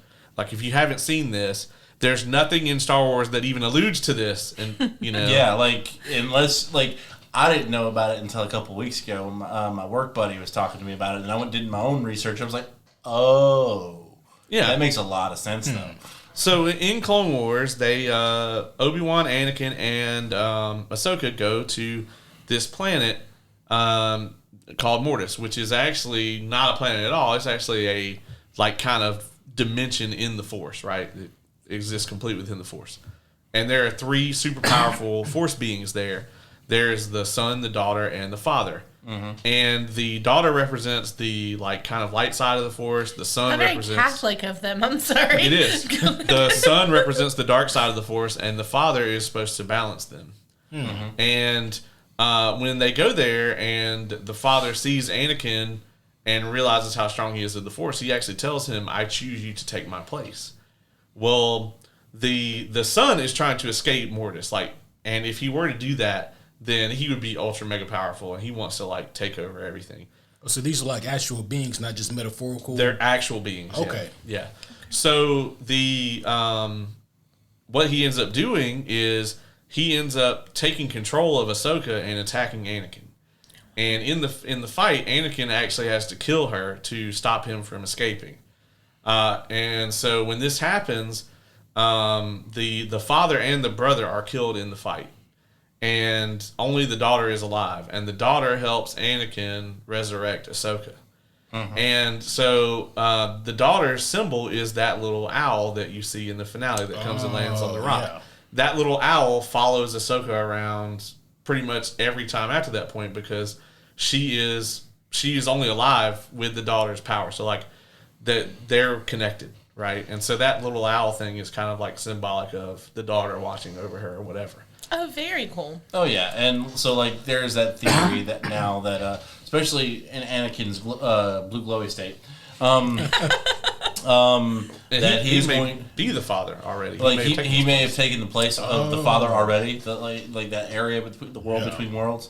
I have a theory. I know it's probably not going to happen because that would mean they'd have to make a certain character canon. But because I'm pretty sure these beings are going to be like filled to where they need to always have one in each one. I think Ahsoka is going to ascend into the daughter's role. And do either of you know of Anakin's second apprentice? Ace definitely does. Hell yeah. Look at Ace's face. Don't worry, I'll wait. No, you want me to speak on it? Yeah. Who's the second apprentice? I'll give you a hint. It's from a video game you've definitely played. Yeah, it's definitely Jason Starkiller. Yeah. I didn't even need that crucial assist. Those bullshit eyes, those bullshit eyes. I have no desire for Starkiller to be canon. I would roll my eyes into the back of my head. All I'm saying is, so Starkiller's from Force Unleashed, if you've never played it or heard of it. Nope. He was actually Darth Vader's apprentice, and he eventually turned to the light side. I'm not even sure what happened to him because I never played the second one. I played it, I forgot though. Yeah. Is there like literature I can read on this? You know, that's my home base. Maybe. Don't waste your time. Oh, They're not it's going to not make that They bad. are not going to make. Jesus. I don't think it's that bad. It's just that the concept of Starkiller works for a video game. Yeah. The concept of Starkiller doesn't work for the main. I mean, they canon. can. His story is that he's OP. Yeah, You know. that's true. Yes. What better embodiment of the sun than that individual? It's just hard to frame a protagonist in a movie sense or TV sense that's whose whole arc and story is that I'm so overpowered. Right. I agree. All I'm saying is that is my theory. I don't think it'll actually happen, but it'd be kind of cool. Yeah, No, I that's mean, a very cool theory. And it just makes sense though. Like, you know, the two Padawans of the same Jedi Master. being the sun and the now dark. I would accept the Star Killer if somehow, some way, if he shows up and then wants to kill Rey, That would be phenomenal. I mean, they're doing a Rey spinoff that's a great Actually, I introduction heard that of him. actually got scrapped. Oh, God, did it? I hope so. I heard it got scrapped. I don't know. I would love that. I know know, right? I know they canceled Taika Waititi's fucking garbage film, and I know nothing about it other than that he was directing it. You saw his other movie Bomb that he recently came out with. I did see that. Yeah. Yeah. He made a movie about like a fucking soccer team or something. Yeah. And it bombed? Really? And it was like one of those super like feel good stories or whatever. I was like, yeah. Well, What does thou have against Taika Waititi? have you seen Thor Ragnarok? How about have seen Love Thor and Ragnarok. Thunder? You seen those? Oh, yeah, I've Those seen are them. fucking garbage. I actually appreciated them for what they were. I'm good. I mean, you know, I also appreciate a toothache for what it is too, but it ain't much. As a casual viewer of the universe, I had a good time. When Thor got on Stormbreaker and rode it like a witch broom, Jesus. Like, the best part of Love and Thunder is when the opening scene, when he's kicking ass with the Guardians, and that's it. Yeah. That is and his outfit. But I'm also an 80s hairband dude, so. Yeah, I was gonna say, like, come on, the music and stuff, like. when I went to go see, well, that's what they want you to do. They want you to go, well, the music's really cool. Just turn your brain off. Don't pay any attention to what's happening. Oh, like the Ninja Turtles movie we just watched. More on that soon. I'm so glad I don't have to come on and talk about that. Hot take, I would watch Love and Thunder 100 times over that Guardians of the Galaxy movie that I walked out in. That is the scalding hot We take. are going to go back to Star Wars now. Hold up! Which Wait a- movie is that? That was at the hour 26-minute mark. I'm just trying to figure out what I need to cut. Which Guardians movie we talking The about? most recent She- one she that I doesn't- walked out of. She doesn't like 3 because it was too heavy, I guess. I think that there should have been some sort of trigger warning at the beginning of that movie because I was not prepared. I was going in there ready for a Guardians of the Galaxy movie. And you got I one. was not ready You got the best one. to be ugly crying in a packed movie theater, like uncontrollably, have to leave the theater, begged my husband to leave, he wouldn't leave. He liked the movie. The fact that the thing is though, like that art made you feel something. It made me feel something I didn't want to feel. I wasn't prepped. Like I said, if they would have gave me some some preparation and said, "Hey, this is gonna happen." They did! The Guardians Christmas special! I mean, I liked the Guardians Christmas That was special. the prep! That was the prep! she's- Letting you know we're getting heavy in the next one. She's saying that she would have liked a trigger warning for the As animal violence. a person who likes animals more than I like people, I needed something to prep me for that movie, and I wasn't given that. I was in there holly jolly All right, with so- my Guardians bucket, ready to enjoy Star-Lord. Would it make you feel better if, like, the fact that you just kind of called Rocket an animal? He would hate that. So he is more human than animal by his own accord. I understand, More but his human little than friends you, man. weren't. I was ready for it because I knew this was going to be Rocket's backstory, and I knew that it was going to be traumatic as fuck. I didn't know that. So Surprise! yeah, that's what happened to me. I got a surprise So- that I wasn't prepped for. Next So time, Ahsoka, just get with one of us. Like, high evolutionary, he tortures animals and people in experiments. That's his Exactly, thing. and all of your friends die. Like all of the little friends, they die. Just cruel, harsh death. You don't get attached to the new characters in the third movie. Everyone knows that. That's the rule. Especially when it's a flashback and you never heard of these characters before. I wasn't ready, and I just feel like I should have been the prep man. You have to, I would have felt the same way about Ahsoka had they killed off the crab people. right? Like if they would have just like. They're adorable. They are adorable. I didn't say they weren't. I said I would have been very upset had they killed off the crab people. Would you? Really? Would you? So I would have laughed a little bit, but then I would have been upset. I'll tell you the kind of person I am. I'm so upset about these animals and Guardians, but the Padawans, I'm like, I mean, I know there were this. signs. There's some balance there, I guess. You know, I gotta say, like, you know, in terms of like I know some people that got caught off guard too. Like a lot of people that like my mom went to go see Guardians 3 with me, and she's all like, she loved the first one, and then she really loved the second one, which I was like, why? Mm-hmm. Why? And she's expecting that we're about to have this A grand gay old time, laughing exactly. And I am so glad that she and you got disappointed. And we didn't get that because I fucking loved how like just dark and gritty that movie was. Yeah. It's Did my favorite Kay watch Guardians. it? Did Kay watch it? And how did Yeah. she feel about it? She was actually like, yeah, of course she got sad, but she enjoyed the hell out of it. Like, she didn't sob? She didn't, like, go no, into she her fetal did. possession? She did cry when the animals. But she wears her tears as badges of honor. Oh, yeah. okay. But she really liked the movie. She did. So I didn't see the last 30 minutes of it because I was still rocking, and so maybe I would have liked it better. You know, like the whole point of that though, and bear with me here, but you know, oh no. Did it! you can't walk into the world of superheroes and expect me not to hit you with a bear with me here. But you know, the way you feel about that is just to put you in the mindset of it. If that makes you that tumultuously upset, imagine how Rocket feels and how he just keeps all that shit buried, never letting that shit out. And then you know, when he finally does, I mean, it's a good time. Well, you got to finish the movie. I know. I didn't finish the movie. And like I said, I don't think it's a bad movie. I can't watch that movie. I just can't. So That's fair. That's fair.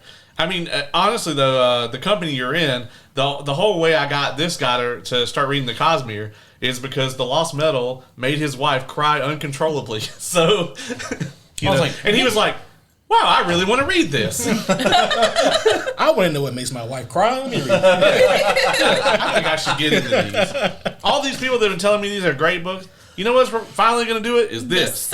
All of this sobbing right here. Well, I mean, Emotionally traumatize me now. I 100% get that. Caleb Thanos level tricked everybody into getting into the Cosmere stuff. Lauren was easy. I was like, these books are great. She was like, cool, I'll add them to my TBR. Let me binge them. Yeah. Let me read all 4 900-page books in a month. That's cool. And now you are, other than White Sand, have read everything I've read. Yep. And maybe soon to be more. Well, So. I've read White Sand, Lauren. I know some stuff that you don't. I tell you what, I know everybody talks about Mistborn, but Stormlight's where it's at for me as a lover of, like you said, fighting and It's Stormlight what's the for word? me, too, What's the word I'm looking for? Battles or warfare, lore. warfare I mean, the lore, and too. lore. I'm a about Stormlight coffee? girly. What? What about coffee and lore? Oh. I mean, if you like coffee and lore, I know a place for you. Oh, my God. You know, yeah, that it's Stormlight for me, too. However, the reason that I can't just go around and be like, Stormlight this and Stormlight that is like, if I go up and hand this motherfucker a copy of Way of Kings, he gonna hand it right back to me. And be like, wallop you with it. Or Like, when I'd stop you before you reach the handout. yeah, I think that the audiobook is Oh, yeah. No, 48 hours. I've technically 52. started 54. it. 4, is it? Okay. Yeah. A friend of mine told me one time, she's like, yeah, I'm going on this road trip. You got any recommendations for any audiobooks? I was like, as a matter of fact, I do. And I fucking went on Audible and just sent her a copy of Way of Kings. And she goes, this is 54 hours I can long. drive the United Right. States and not finish this book. I was like, well, you said you were going on a long trip. I don't understand. So, yeah. But I think Warbreaker is a great toe into Sanderson. Not for these two. No. It wouldn't be. You know whose They wouldn't get the war didn't get whimsic- broken, though? Thrawn's. So let's get back to We're going to derail into everything. The only thing we haven't derailed into tonight is Baldur's Gate, and I'm sure it's coming. Oh, well, why don't you bring it up? The meme you sent me, so good. Which Hoyd. The Hoyd meme. Okay. Yeah, that's a fucking Cosmere Baldur's Gate combo right there. And I was like, oh my god, that's fucking fantastic. They need to put a mod in Baldur's Gate there. You can use Jedi. Speaking of Jedi, we go back to the. So I'm trying to figure out which of those transitions were worse. Like on a scale of 1 to 10. All of them were pretty bad. pretty bad, yeah. I do think we've been bullshitting a while. Yeah, speaking of bad, like Thrawn, that guy is bad to the bone. Am I right? You are in fact correct. I do think though. I'll give you. Are you good? No, I'm not. I haven't been good since I got here. Since we are back here, I do think though that like I loved him as a villain. I think that they just did such a good job of like not falling into any of those fucking tropes that like pretty much all the Star Wars villains fall into. Like you can really get like he's a very intelligent and tactful individual. Stoic, if you would. Yeah. Well, and he's not fucking randomly mustache twirling either. He doesn't have a He mustache. does not have a mustache. No, but he definitely has that bad guy evil stance though, with the arms crossed behind. Yeah. Very general of him. Oh, yeah. I felt like that was on point. I also love that they didn't have him in like perfect fucking shape either. Because Yeah, like 'cause why would it he? would make no sense because the dude's been fucking stranded here for like 15 years and he's like 50. That's true. I feel like if Hitler had been in good shape, a lot of our villains like that would also be, you know. but Hitler was not jacked. What? Damn. He wasn't. Well, But I see your logic though. Yeah. The Empire was a metaphor for the Nazis. I mean, it's not that big of a stretch. Okay, I actually didn't know that. You never picked up on that? No. No. So like the genocide and I mean, now that you racism. put it on the table, If Hitler all the had a Star connections- Destroyer, he would have definitely put it to use. Oh God, yes. I mean, Honestly, I think he was trying to build one. I think he'd still be in power if he had a Star Destroyer. Just saying. consider that like no one else has a Star Destroyer. Yeah, I wonder if they're going to get the Chimera fixed. I don't know.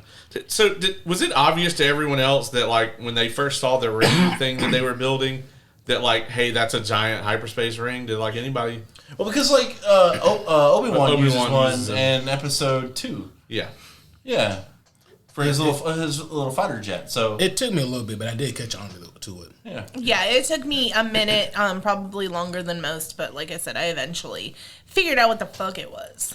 The minute I saw that shit, I was like, they're going to use that shit to bring the Chimera back. Yep. Which they never dropped the name of his ship in the show, which I Did thought they was not? weird. And they also, it's called the Chimera because it has a giant fucking like etching of a Chimera on the bottom of the ship. And I figured they're going to show give us that. a fucking close up of that, and they never did that either. And I was like, that's weird. But And they had a couple opportunities in that last scene with that was a cool scene we haven't talked about yet, where where she finally force pushes Ezra onto the ship. yeah. I was not sure that shit was going to work. Right? No, when he fell, I was like, ooh. I was like, well, This damn. was a worthless trip. But I also was like, if he Especially pulls for her across, I call fucking bullshit. So I'm glad that didn't happen. Yeah. I actually really loved that she went back for Ahsoka. Oh yeah, I did too. It was a very decision that I felt like her character would make. In my head canon, she only went back because she didn't think she could make the jump either. She's like, I mean, I was like when fucking Ahsoka was like go, and I was she's like okay, and just kind of jogs towards. I was like, you ain't getting up enough speed to make that jump, bitch. No. Oh, here comes the line. You're gonna die here alone. Not completely alone. Oh, god damn it. I totally expected when she was giving that speech to Ahsoka, I wanted Sabine to just come up behind her like sneak attack style and just like behead her. Like that was like Oh, so Arya Starker? Got it. yeah, something. Like I thought that would have been really cool. no, she didn't say ruin the ending. I did want to know what was up with those like mountain-esque troopers at the top because they were nuts. I actually loved where she pulled the lightsaber and like cut it on. Yeah. That was such a good kill. Oh, yeah. Yeah. I loved it. There's a heart-wrenching fucking meme where it's like it's Obi-Wan and Anakin and Ahsoka at the top, like during Clone Wars or whatever. And one of them drops the line like, "It'll be fine as long as we stick together." And then like the next 3 panels, there's like Obi-Wan on fucking in exile on Tatooine, Anakin on like the Star Destroyer with the Vader shit on, and then Ahsoka sitting with like a ring of all of the fucking 501st Trooper helmets where she's had to murder them. Yeah. That is super heart wrenching. Thanks for that. Yeah, you're welcome, man. God And damn. also, speaking of episode 5, which of course is to me is still the best episode of this season. I agree. there was Hayden so Christensen, am I right? Right. I remember him getting so much fucking hate when the prequel trilogy came out. I was like, Wait, who got hate? Hayden Christensen. Oh. Like they were like, why is Vader such a whiny little bitch? I'm like, are you kidding me? Like, I mean, I wasn't a huge fan of him in those movies either. This is my time to thrive, you guys. For years, I had to hear the whiny, angsty teen, blah, blah, blah, blah, blah. I mean, like, he was. I But that had doesn't- to he was. hear it. But he should have been. You know, standing strong. I'm writing my fan fiction. I'm calling out I'm skipping school to go see episode 2. Like, I am, you know. You can watch it after school. I'm just saying. Oh, I was like, no. I skipped to go watch the Did movie. you never skip school, son? I didn't have a car. Where was I going to go? Walk. Fucking where? I don't know. I lived in I'm sure Thompson. your buddy was going to take you. No. Hey, if you would have came to me and be like, hey, bro, I'm skipping today. You want to come? Yes. Yeah, I mean, Yes. at the time, both of our houses were in walking distance of the school. Uh-huh. So, I'm just saying, it feels real good to see Hayden Christensen walk out onto a Star Wars panel and get like a standing ovation type of thing. Well, like, it I've feels real always- justified. I always loved Hayden Christensen as Anakin. Like it felt good to me, and then of course all the love he's being shown here. But the real reason I brought up episode 5 is all the Clone Wars Easter eggs that we got dropped hardcore the whole time. good God. And like I know it kind of gets lost on you. Just should have seen it or like I caught all of them. okay. But like What's the seeing little girl's name that plays the young Ahsoka? Can you? The actress. Yeah. I can look that up. Well, She was also Go excellent. ahead.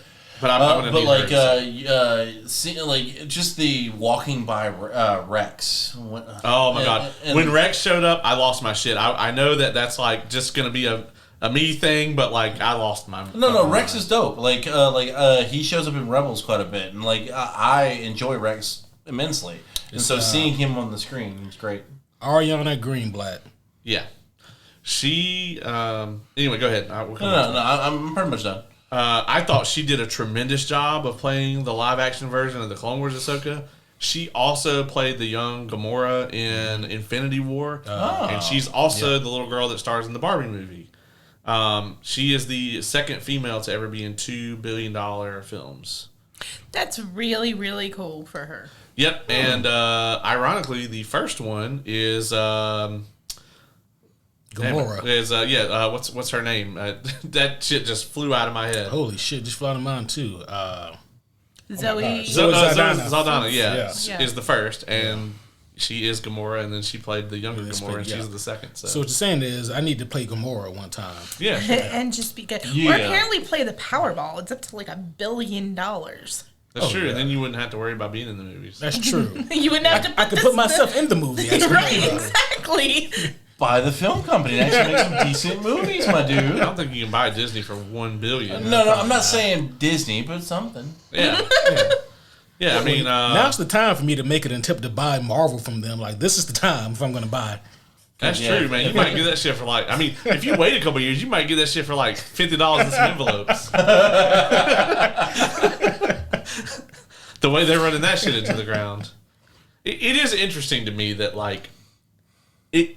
And I've said this a couple times. It's like Disney can never get them both right at the same time. It's this balance. Yeah, like it's like as Yes. because they fucked up Star Wars super hard while the MCU was like at its peak, Right. and then now the MCU is just like I don't even care. Like I haven't watched a single millisecond of You haven't Secret seen Invasion. Secret Invasion. I haven't I was seen going to any say, of it. what even is out in the MCU right now? I don't care about Secret Invasion. Loki comes out next week. Oh, I do want to watch Loki. I liked I- season 1 of Loki. I want to watch Actually, it. I think Loki comes out this week. But, I want to watch it for Mobius, but I don't give a fuck about.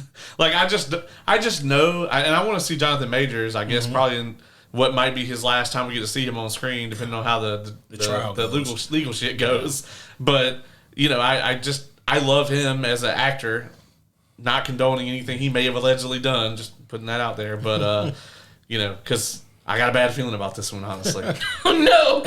evidence is pointing in his favor lately. easily. That's true. It is. But I'm just saying he plays villain real well. That's all I'm saying. I'm gonna have to do some googling because I have no clue about this. Oh yeah, thing. he has like assault allegations or whatever, like some like domestic SA violence, assault or like DV. Yeah. Oh yeah. jeez. Oh, Bad great. stuff. But it's all alleged at this point. Like, Right, allegedly. There's not like footage of him like choke slamming a lady in a store or anything. There's no elevator Ezra footage. Miller. Nothing. That would actually get brownie points to me. Like if you choke slam somebody, I got to give you props. That makes me so angry. The Ezra Miller shit. Yeah. And then the fact that he's still No, it was a person that he assaulted. It wasn't an animal. So it should be. It's cool. It's cool. theory, yes. In theory, Honestly, let's all face it. If Ezra Miller, like he probably kicked some puppies. Like, exactly. Ezra Miller. He looks like he's All I'm not saying- friendly to kittens. All I'm saying is that if Ezra Miller chokeslammed me, I would laugh about it and then tell the story on this podcast. I mean, yeah. If it were you, Yeah, that'd be I fucking mean, to be like. perfectly honest, like, I'll be like, would you jump? I just say I'm more impressed than anything. I would jump. I would sell the fuck out of that. Oh, shit, yeah, for 'cause sure. I'm gonna sue him. He got money. He didn't get it from the Flash because it didn't make any, but he got some money. Right. God damn. I had to get that dig in there. All right. What else we want to talk about? Speaking of Ezra, let's double back. Oh, that was actually really good. I agree. How do you remember what button? It's is always the green one. That's, Okay. that's the one I know to push. There you go. I memorized that one. I know a few of them, but I always forget, and he changes them too. I do. Like one of them used to blare the fucking awful Wonder Woman music. Yeah, it was this one. Yep. Yeah. No. That was a great button. And I missed that button. There was a Multiverse of Madness one for a while. Yep. So yeah. And then like I got some other ones that just play random commercials that people made for me. Definitely wasn't me. Yeah, it definitely Nice. wasn't him. Yeah. Nice. So They just remarkably sound a lot like you. That's I gotta get me one of these. I'm really what I'm really waiting on is I'm waiting for Ace to Upgrade his upgrade, system. and then I'm gonna get this one for the No, love. he already promised that to me. You ain't gonna use this shit. yeah, You don't know. Y'all can fight over it. Like I just used this one because it's here. I have a second one. Celebrity deathmatch. Yeah, that's fine. I'll just take your second one then. No, you can't take the second one. This won't be the first time we fought. It'll be fine. That's true. True. Yeah. That'd be really cool. No, just like imagining y'all Have to put it fighting on. over Have to the put it thing. on YouTube. I'm down for that. I want to see that. We'll dress bro, up bro. as we'll wait for Dragon Con. We'll dress up as Peter Griffin and the chicken. Oh, and we fucking can just phenomenal. fight all through Dragon Con. That's phenomenal. Yeah. I'm surprised I haven't seen more of that. I feel like the cops will stop it. Oh no. Everybody's not going to be in on that joke. I feel like they're gonna have to pause for a second though. Let's not a chicken fighting some fat guy. I feel like if you stay in one place and do it, you'll probably be okay. But like I'm gonna get tired after about an hour of that. Yeah, that's true. So That's true. yeah, Hey, at least you're good for an hour. yeah. We'll see. We'll see how it goes. No, this is As long as I'm not, it depends. Am I Peter Griffin or am I the chicken? that is If I'm true. the chicken, I ain't making an hour. That's who's gonna be hot as fuck. You're gonna be the chicken. I don't want a damn chicken. You have chickens. You know more about their That's mannerisms. true. You're more qualified. It doesn't matter if I have You're chickens or not. Now, see, I just can't walk around Loren ever though because she's terrified of birds. I was gonna say, if they were birds in that damn Galaxy movie, I would have been fine. Yeah, I was Wait, gonna say. what movie? The Galaxy 3, Guardians. if it would have been. Oh. Yeah. She Yeah, hates birds. yeah, Really? I don't know how you would react to me coming around the corner in a giant fucking chicken I suit. would lose my mind. I don't think you understand how terrified. I could not, for months, walk. I still can't walk through Oz's backyard. Because of the chicken? Yes. Well, I mean, I was violently attacked by a goose. Well, goose are dicks. Like they're like some of the Yeah. meanest birds on the planet. but to be fair, I mean, Yeah. if be Oz comes fair. around the corner in a fucking like giant like Shelob costume, I'm leaving too. Like I'm terrified of spiders. Oh, same. Yeah. Yeah, fuck that shit. That is true. Or just Challenge accepted. this wouldn't happen. This would never happen. But like if there were like a giant like mechanical spider for some reason, See, I'm cool with spiders. I'm okay with them. no.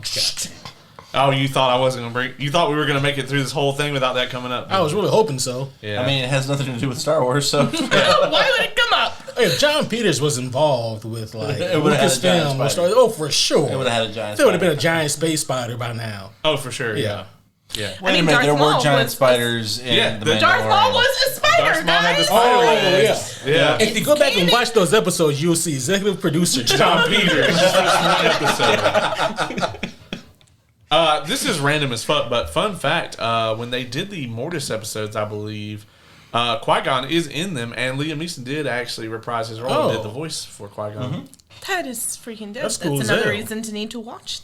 Yeah, because like while all the bullshit was going on, Obi-Wan was like communing with Qui-Gon and shit. He was like, "Yo, master, you see these fucking kids you stuck me with?" Yeah, like the kid picked up an extra kid, and she's trouble also. and Qui-Gon was like, "Damn, dog, that's crazy." Yeah, right. Yeah, just that in- sucks. Yeah, my bad, dog. Just very hippie-esque of him. Well, is there anything anybody wants to talk about before we score this thing? I mean, so what you guys? Oh, yeah. So we talked a little bit about Hayden Christensen and then like his appearances here. And I got to be honest, like maybe just the fact that we haven't seen him in so long or that often, like he just seems. I like him better in like the Obi-Wan show and in the Ahsoka show than I did in the the original sequel trilogy. But then again, it's just I've always maintained that like the Well, see, I think the reason why is because at least with this show in particular, we're getting the Anakin basically from Clone Wars. That that transition from angsty teenager to Jedi Knight. yeah. And so we've got that version of Anakin, and because of course in Revenge of the Sith, he's definitely very close to getting to be Vader at that point. So he's already like going back to the angst a bit. So like this is that transition period version of Anakin. I feel like you're supposed to like him better in the, Ahsoka type stuff. Also, I think the writing is a bit better. That's where I was going with And it. Yeah. like Robert Pattinson, I think is an absolutely fantastic example of you are the writing that you act, right? Because in Twilight, the dude was awful. Like, let's be real. That's the same actor agree with you. who also is in Water for Elephants and Oh. is freaking brilliant. Or and Batman. and plays the Batman, and he's so freaking good in it. You, as an actor, you are your own acting, but you're also the material that you're given. Agreed. And I don't know that episode 2 was the most fantastic material he could have been given. I liked episode 3 a lot better than I did 2, but I still loved that character and would defend that character to the death. Because it's all Obi-Wan's fault. Well, He's holding me back. George Lucas is notorious for terrible dialogue. He always has been, and Yeah. and he admits it. Like he's like, I am a storyteller. I writing dialogue is like not his strong suit at all. You and I that's- just had this conversation in the did. car. There is a huge difference between being a writer and being a storyteller. But that's why if you look at like any movie credits, you'll see story by so and so, screenplay by such and Yes. such. Yeah. They are not the same thing. Well, They and that's are not. that's one of the reasons why like Empire is like kind of heralded as like the gold standard for the original trilogy. Yeah. Is like Lawrence Kasdan had such a huge role in that and a huge part of that, and by that time like Carrie Fisher also was like kind of helping them correct stuff too. One of the major reasons why like the sequel trilogy is fucking garbage, but like the dialogue is a lot better than in the original trilogy.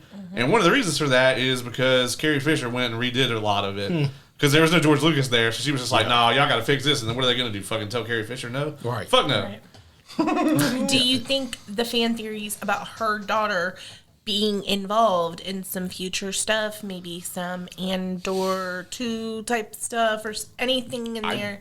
Don't want her there. What I want them to do. So for this Heir to the Empire movie, if they're gonna call it that, and they actually, I said before they made the season of Ahsoka that they were gonna call the movie Heir to the Empire, but then they dropped the line like Ahsoka actually says, like Thrawn is the heir to the Empire. Heir to the Empire is what the first Thrawn novel is called, and I was like, they're gonna call the movie that. Thrawn's it gonna be would the be big bad. good, yeah. But here's the thing.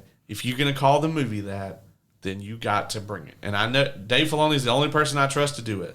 Honestly, yeah, I can agree with that. But it cannot be the Ahsoka and fucking Mando and Boba Fett and Bo-Katan and Grogu. That's not going to be enough. They have got to get Chewie. They've got to get Han. They've got to get Leia. And they've got to get Luke. Luke, they have. I don't know if the CG will hold up for a whole film. It looked way better in Boba Fett than it did when they did it in Mandalorian, so maybe. And I feel like we talked about the actor from Han Solo could do. Yeah, I think that guy's name is Alden Ehrenreich or something like that. Some German name. Yeah.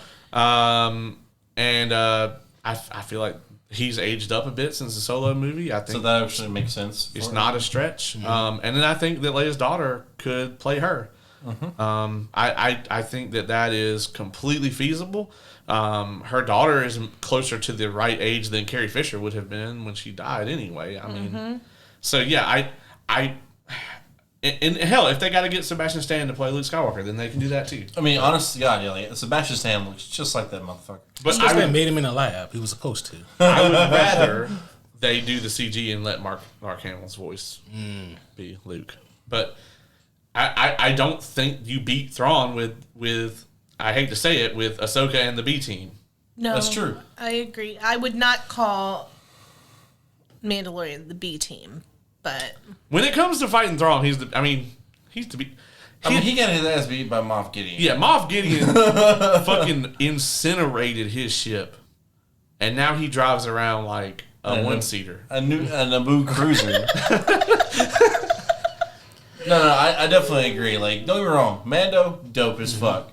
But when it comes to fighting Thrawn, yeah, I'm sorry. Like, there's a reason why Ezra had to fucking basically teleport him to another galaxy. Yeah, because he's damn near unbeatable.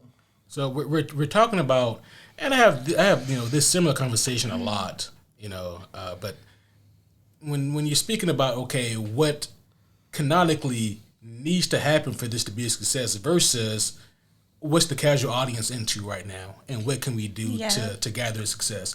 I mean, theoretically, you need way more Avengers to beat Thanos. You just do. But for what we got, you're not going to get any better than that. Well, these are. But they brought everybody. They brought everyone they had. Yeah, and that's what I'm asking. Is that they bring everybody they have? Yeah, give us all of them. No, I completely agree with that. I want them to do a unique twist on it. I don't want it to be the Disney-fied Star Wars Avengers movie. No, but I would like John show up and stomp his ass. Like, it's literally the same scene. The things open up and they run out. All I can see is all I can see is like Luke yelling out some what would they even be called? Rebels. His lightsaber assemble. No, I would literally be mortified. So, we have ruined this for Caleb. I mean, think about it. They're like, hey, that worked the first time. Let's use it again. Yeah, the Disney execs are like, what was the our last really big blockbuster $1 billion empire? Well, the Endgame. Let's fucking do Endgame. That's Star Wars. But Star Game. The fuck thing is, like, Mark Hamill could perfectly mimic Chris Evans' voice. He probably could. Because what people don't know is that a lot of people don't know is that he is like one of the best voice actors too. Yeah, he is. Ever. Yeah. If you haven't, I don't know if I sent you that thing where he like fucking impersonated Harrison Ford. It's like perfect. Even Harrison Ford was like, he can have the job. Fucking. I knew Mark Hamill did good impressions. I don't think you've sent that. Hey kid, you didn't fucking tell me that. I mean, he is the best Joker. Fuck it, like hands down. Animated Joker. I think any. I didn't leave it out. I leave anything out. Okay. I think he's the best Joker. Period. Okay. I got the hot takes over here today. Wait, I mean, is the hot take Heath Ledger? It's not a hot take. Yeah, that's right. I mean, absolutely. Best live action is definitely him. That's why I said you mean animated but still, Joker? overall, the best Joker. I think best Joker still. But overall, I think it's Mark Hamill. Yeah. But not that takes nothing away from Heath's take on it. 100%. Because Heath played a very like an awesome fucking dark grungy version of him. But if you would have said Jared Leto, we would have said something. We would have had some. That's a fucking hot take. That's the hottest of takes. Yeah. Jared Leto is like the worst person ever played Joker. I used to love Jared Leto, and to watch The Fall, it's been a lot. It's been a lot. Well, clearly you haven't seen Morbius. No, I haven't. I was not even going to try. He's being sarcastic. Yeah, he's being sarcastic. That movie is fucking terrible. As a matter of fact, Matt Smith, like before House of the Dragon, had just a horrible. It was like he was on Doctor Who, everyone loved him, and then he just gets cast in the worst imaginable shit. That's why I'm so happy that House of the Dragon was so well received for him. Yeah, because people in Hollywood are watching that shit, and they're like, "Oh man, this guy could act. Why the fuck did we cast him in Morbius?" Right? We thought he could save the movie. Nothing could save that movie. Yeah, I mean, and he doesn't do bad in the movie, but once again, it's like. Unless he's just gonna be like, fuck the script and do whatever he wants. Like, you can't fix a terrible script with good acting. It's like, you can't hand someone a shit sandwich and be like, hey, it's a good sandwich. My favorite Doctor turned villain. We talked about this. My favorite Doctor turned villain. David Tennant. I mean, Purple Man. Jessica Jackson. Or Jessica Jones. Jessica Jackson. That's the wrong Jessica. Yes. But his turn as Purple Man, and that's so fucking good. Phenomenal. Speaking of David Tennant, I'll loop us right back in. We have not even talked about his fucking amazing performance as Hu Yang in this. It's so good. Hu Yang is up there, and this was my first real introduction to him, I think, and he has come up there with the droids with me. Oh, like, yeah. I don't, was he in anything else? He's in Rebels for a little bit, isn't he? I know he's I will say it has been a minute since I've actually sat down and watched Rebels, so I don't remember. I know David Tennant voiced him in the animation as well. So he's in something animated. Yeah. So I will say that, like, oh, dude, like, just the character itself. Like, I love him. Like, it makes sense the Jedi would actually use a droid to help with the monotonous side of the training, like especially in the younglings.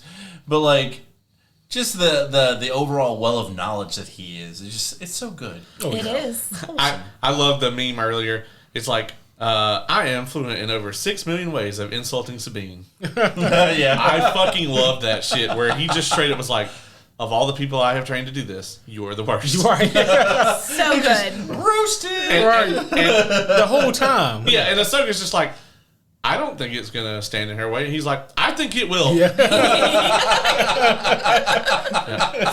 100%. But the line that he drops that got me was amazing because it was both comical and heavy at the time. It was in the finale when they're trying to fix the ship and he turns over and sees a little notey dude and he's playing with the wires and like shocks himself. And it was a comical moment, but the way he said it, like you laughed at it, but then you were like, oh, fuck. Was he was like, don't wait for me. And you were just like, oh, shit, he's not going to make it. Like, he's going to get stranded here. Well, they end up all getting stranded there, but... Right. Yeah, I mean, the way that he delivered that line was just perfect. Sometimes it's just that little thing, you know? Yep. It's the Tom Holland, it has to be me from... It just makes the movie, you know, so... No, absolutely. It was...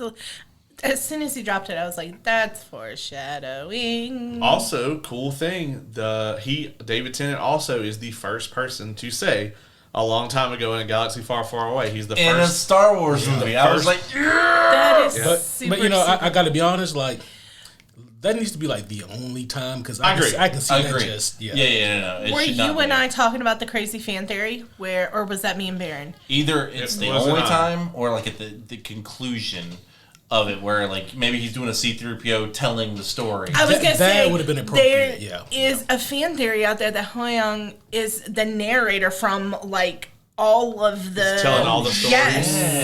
Yes. That's that good. must have been me and Marin that found that, because I thought it was me and you talking about it, but... No, but that is some Hoyd bullshit, but I like it. Like there is a rumor that he is the storyteller. That is actually dope, though. Yeah. And that's why he was the first one. I mean, exactly. He's old as fuck. He's like way back in the Republic days old. as well as being the first person to say those words. Like, there's a massive fan theory about it. That's a cool theory. I mean, No, I'm not actually, against it. I'm here The for only it. thing I don't like about it is like the fact that, you know, because he is a droid of that caliber, he's almost like his memory is pretty much infallible. So if it's a human doing it, I can be like, oh yeah, they probably fucked some shit up then when they told it, and that makes it fun for me. Well, maybe at the end of this, right? Like he malfunctions like Yeah. real hard, like he takes a blaster bolt to the face, and that's why the sequel trilogy is all fucked up. That's what I was about to say. He can't adequately recall, so he's just like, yeah, this probably happened, and you're like, This sounds about right. and he's like, yeah, and then how did he get the lightsaber? He It was teleported his- it to her, yeah, It was his son. yeah, the whole time, and so then Luke just tried to kill the kid, right? yeah, Yeah. and then That makes sense, right? And then later on, like Luke. And they fell in love. Luke called him with a Skype call, and then he died. And you're like, well, that doesn't sound right. It's like, no, it doesn't. Yeah, well, anyway, listen. Yeah. And also, Leia decided to float herself through outer space. Right. And so then what Palpatine did? Wait a minute, Palpatine? He's dead? No. He's back. Somehow he He's a returned. clone. He's a clone. Can I ask further on that? No. All right, I'm gonna go into this. I don't want to, but I have to. I don't hate the Leia scene. I don't. I hate the way it looks. Like I think it was filmed shittily because Rian Johnson's not a good director. But I don't hate she should be able to do it. I agree with you, especially with everything that was going on at the time. Hadn't she just passed or whatever, or was sick or something? She There had died was- before. She died Yeah. after the movie was made, though. Like it was Yeah. before it I'm came out. I'm gonna choose to not comment on that. Bro, it takes very little effort to move yourself in space where there's no resistance. How many times have you done it? I've never done anything with the Force. And neither shut the fuck up. I'm just saying that she's a fucking experienced fucking Skywalker Well, fucking see, hold on. Force wizard. At this point, we had no fucking clue she's actually been trained on anything. That's just you assume. First off, I mean, if you're going by the sequel trilogy logic, you don't need any fucking training. But like, but let's assume we're not going to do that. You're just assuming that after the end of Return of the Jedi, where she found out she's a super powerful Force wizard, that she just was like, "Cool, I'm gonna go sit on the couch and eat Cheetos." Like, and make babies. yeah. She made one. No, she was a fucking rebel leader.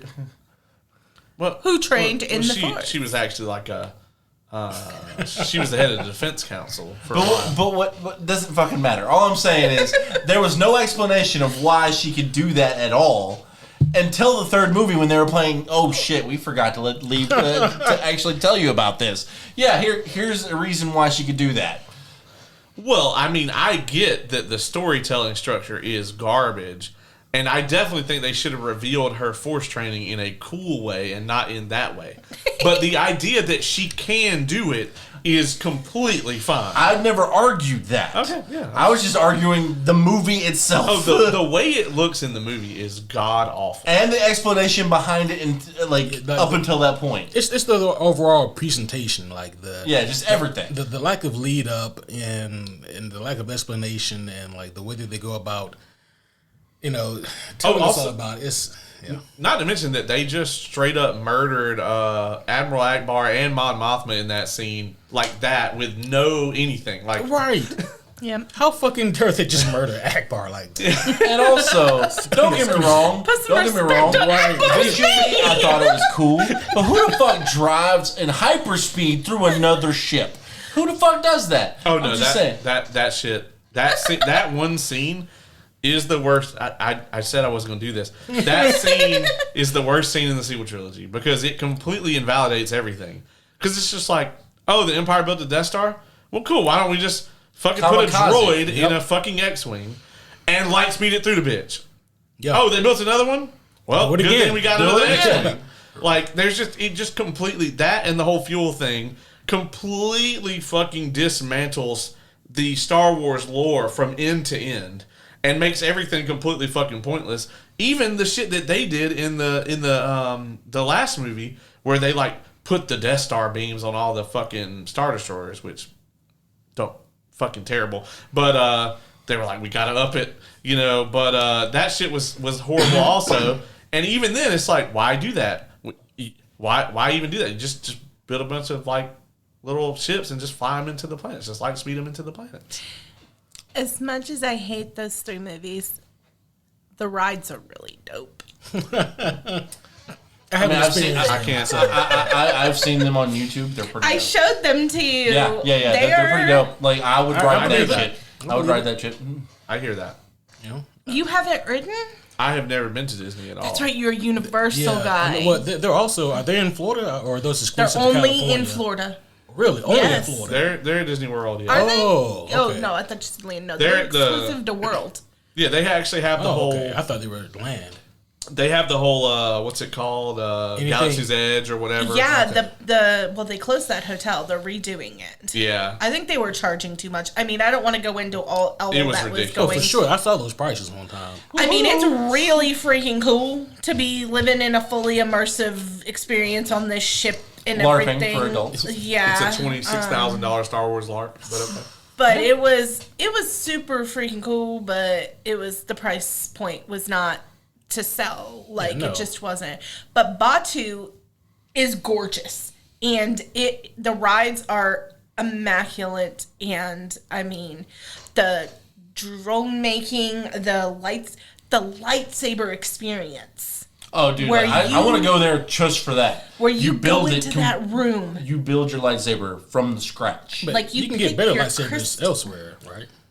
You go for the experience because they do like the story, and then they turn the lights off, and then you get to build a fucking lightsaber. I mean, you can do that shit at Dragon Con too, but like it's the ambiance and the experience and all that thing. Story. Like, I've seen like grown men cry during this experience. I would. Originally, I was like, "Fuck that." But then I found out that you can actually make Ahsoka's blades. Yes. Like, that's one of the things one they of the offer. I would make Qui-Gon. And I was like, oh, well, never mind. I guess I would go do the thing. It's not high up on my priority list still.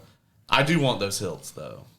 My shelves need those hilts. So, funny thing, right? Like, one place that I often frequent, like when I'm looking for like new statues, a website called Sideshow, not a sponsor. They have great statues, figurines, and all that kind of stuff.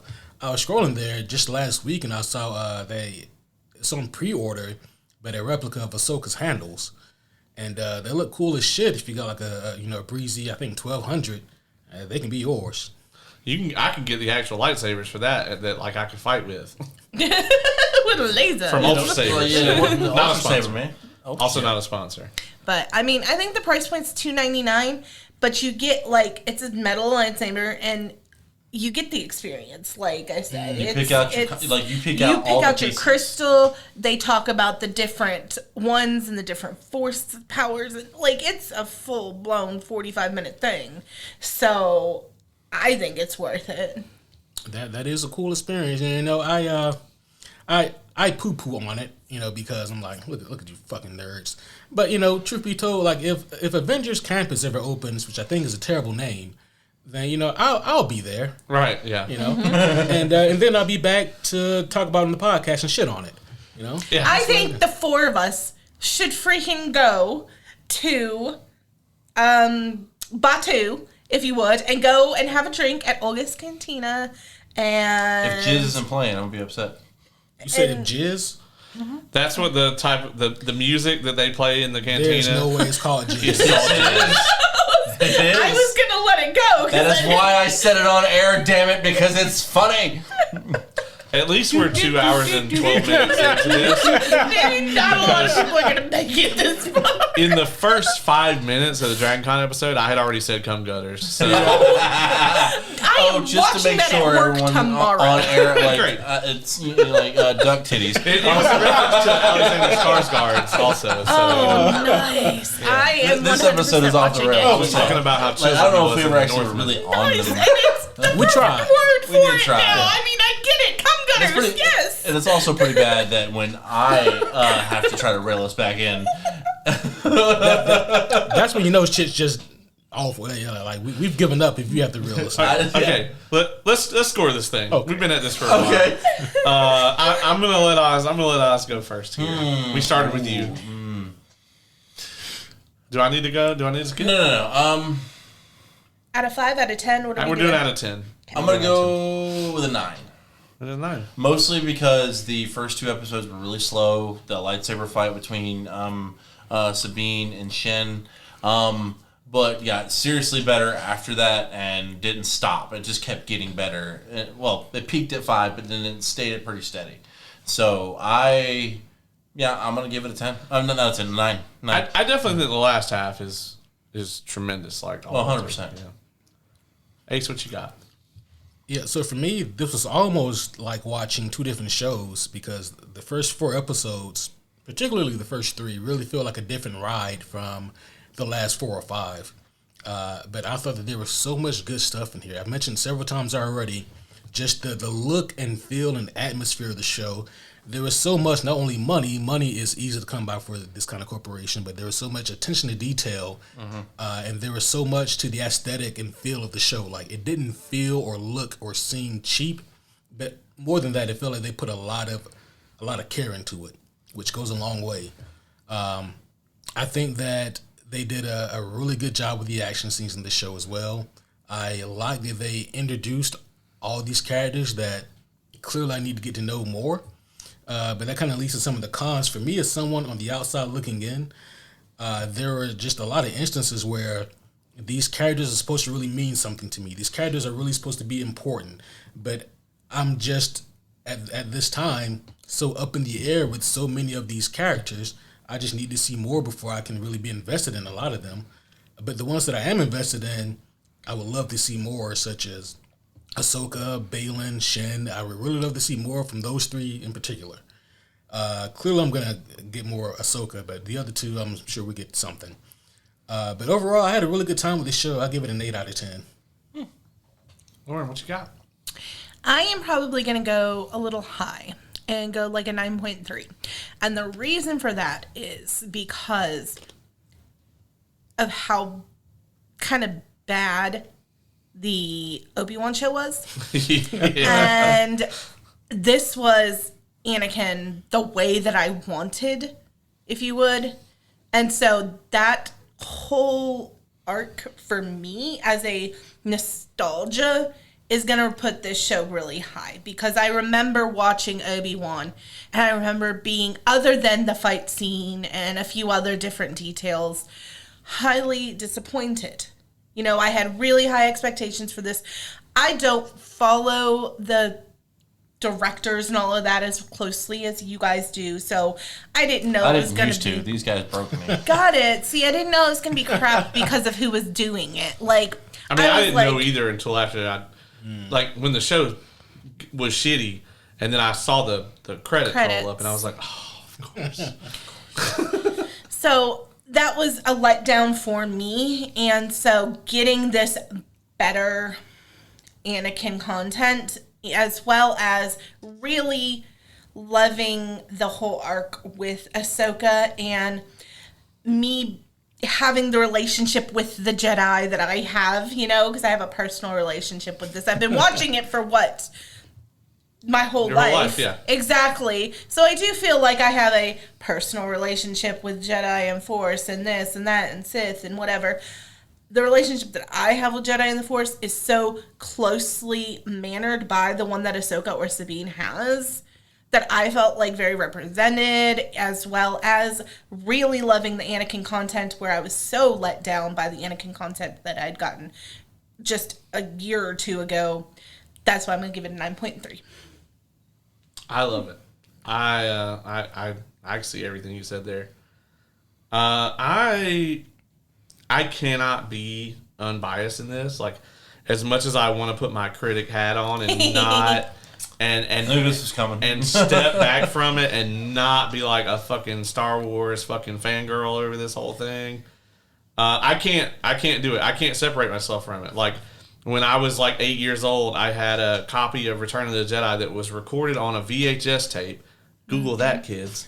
Off of like Fox or something. You know what I mean? And I watched that shit until like the tape started degrading. Yep. I have such a relationship with Star Wars over the years. And then for Ahsoka, someone who has always been of huge interest to me and always been such a huge favorite of mine, to have her own show, to have it be headlined by Dave Filoni, who created her, and is, in my opinion, the only hope for Star Wars, like the true successor to George Lucas. Mm-hmm. Yeah, I mean, this had a very high bar that it had to hit for me. And while it did not check off everything on my wanted list, right? Like, it had Thrawn. It produced a awesome Thrawn arc where he is ahead of them, as he should have been, and he was the masterful tactician. We got to see Rosario Dawson play the character excellently and have this incredible arc. And you got to think about this, too. Like, other than probably Anakin, she is the Star Wars character that has the most screen time. Mm-hmm. You have to count animation, but like, we have seen hours and hours of her. We've literally, like, Star Wars literally with Tales of the Jedi documents her life from her being a baby, all through her becoming a Padawan and like her training and like the fall and everything. Her walking away from the Jedi Order, her dealing with the guilt of like, I left him. Like if she would have stuck around, then, her living with that guilt of like, if I had stayed there, could I have prevented Anakin from becoming what he became? Us getting that moment that was so similar to, you mentioned the Obi-Wan show, like, being garbage, but Hayden Christensen and Ewan McGregor were the only thing that kept that show from being garbage. Yeah. I mean, they were the highlight for sure. That line that he drops, I'm not your failure, where he says, you didn't kill Anakin Skywalker, I did. So freaking good. We got such a similar but more appropriate for the pair of them moment with him and Ahsoka in this. Just seeing General Anakin Skywalker on screen in live action, right? Is not something I ever thought that we would get, because the movies only introduced us to the kind of hot-headed Jedi Knight in training, and then we skipped ahead to like this super conflicted guy who's like on the outs with the Jedi Council and has already been influenced by Palpatine. We never got to see the guy in the middle who was the hero of the Republic, right? Mm-hmm. And so for us to get that, I just can't step away from it. I'm going to give it a 9.2. The show has a lot of flaws. I'd say the biggest hurdle that it has is that if you are a casual fan and only watch the movies, then this, like, Dave Filoni leaves you in the dust and doesn't give a fuck about it. I appreciate that to an extent, but I also realize that the show needs to bring in people. No, I definitely agree with that. Yeah, like I will say that, and we've talked about like things not holding our hands. Like, this show doesn't do that. It doesn't really hold your hand. And if you don't know the shit, you don't know the shit. There's a difference between like not holding your hand because all the information is subtly there versus not holding your hand because all the information is somewhere else. That's true. And I agree with you 100%. That's a fair point. That's a fair point. In this show, like, he holds your hand a little bit in the first episode, but he's really only leading you up to the second floor so he can push you out the window. I almost feel like I shouldn't have rated it because I have such a connection to the Anakin character. Like, it literally changed my life because... No, I agree, yeah. When episode 2 came out, real quick, bear with me. You might not know, my dad was in the military, lifelong military guy. I was supposed to go in the military. I was supposed to go to West Point. But episode 2 had come out around my junior year, I believe. And I was supposed to take my SATs that weekend. But throwback, like you did with the VHS, you used to on-demand movies, and you only got it for a certain amount of time. And I on-demanded episode 2, and I stayed up the entire night repeatedly watching episode 2. And I proceeded to bomb my SATs, bomb them, tank them miserably. I'm a fairly intelligent person. I'm not going to say I'm super smart. But I mean, I just tanked these SATs and ended up not even going to college. So, well, I mean later in life, but definitely didn't go the plane I wanted to because I wrecked my SATs to spend more time with Anakin Skywalker. I mean, the crazy part about that is there, for most SAT exams, there is a question about is it good to kill young Padawans or not. and like it's a pretty cut and dry question. Apparently, but I mean, well, then right next to it though is the question of do you need to be cruel to animals? Exactly. I was just gonna say, congrats, Anakin. You failed another Padawan. No, let's not. But I told you, like, that is the one thing that would get me to Dragon Con. No questions asked. No, do not pass goes. Do not collect $200. Whatever they say. Well, see, honestly, I'm glad he wasn't there this year because, like, that shit would not have worked. So now that the strikes are ending next year, I mean, I would love for him to be there. Like, he's got to be high up on their list as like a guest to get. I would be in line for him for sure. Yeah. My only real major complaint about this show, as far as like what I wanted out of it that I didn't get, is Ewan McGregor. Like, twice now we have had the opportunity to see all three of them together on screen, and twice now they have not given it to us. Think they're just saving it? Maybe. I mean, I could totally see them doing a thing where saving it for the movie. I could totally see them doing a thing where like Luke and Ahsoka are like somewhere and like both of them show up, you know, like as like Force ghosts or whatever. Yeah. Because obviously Blue Chloe's. Yeah, Blue Chloe's, Force ghosts, whatever. You fucking nerd. Yes. Yes, I am. But that being said, that was my only like thing that was really on my wanted list that they didn't do. I didn't even know that we were gonna get fucking live action Night Sisters. I should have known because it was Dave. But like, holy shit, that was like, oh yeah, it was pretty dope. I was not anticipating that shit at all. Goddamn witches. Right? Force witches. But yeah, that being said, does anybody have? I can't believe I scored this higher than you. By 1 point. True, Like by a 0.1. tenth of a point. Yeah, A tenth of a by point. 1 point. Yeah, I mean, well, it's just like, we probably scored it the same, and then you're like Anakin fangirling, just kind of, right. Just a bit. Probably, you're right. So, I'm sure I do have more to say about the show, but it's either like not appropriate or not really pertaining to anything. What? Now I'm curious. And that's your problem. Oh, okay. oh shit. I have a problem? Well, that's why you never be master. I don't want your shit anyway. I'm the great Ace Windu. You don't talk to me. Oh my gosh, when you dropped that in the chat, I was like, that is phenomenal. Oh my god. We're not having that shit. They could get him back for the movie. We technically don't. Ace Windu? I'll do it for cheap. No, I'm just saying we never saw Mace die.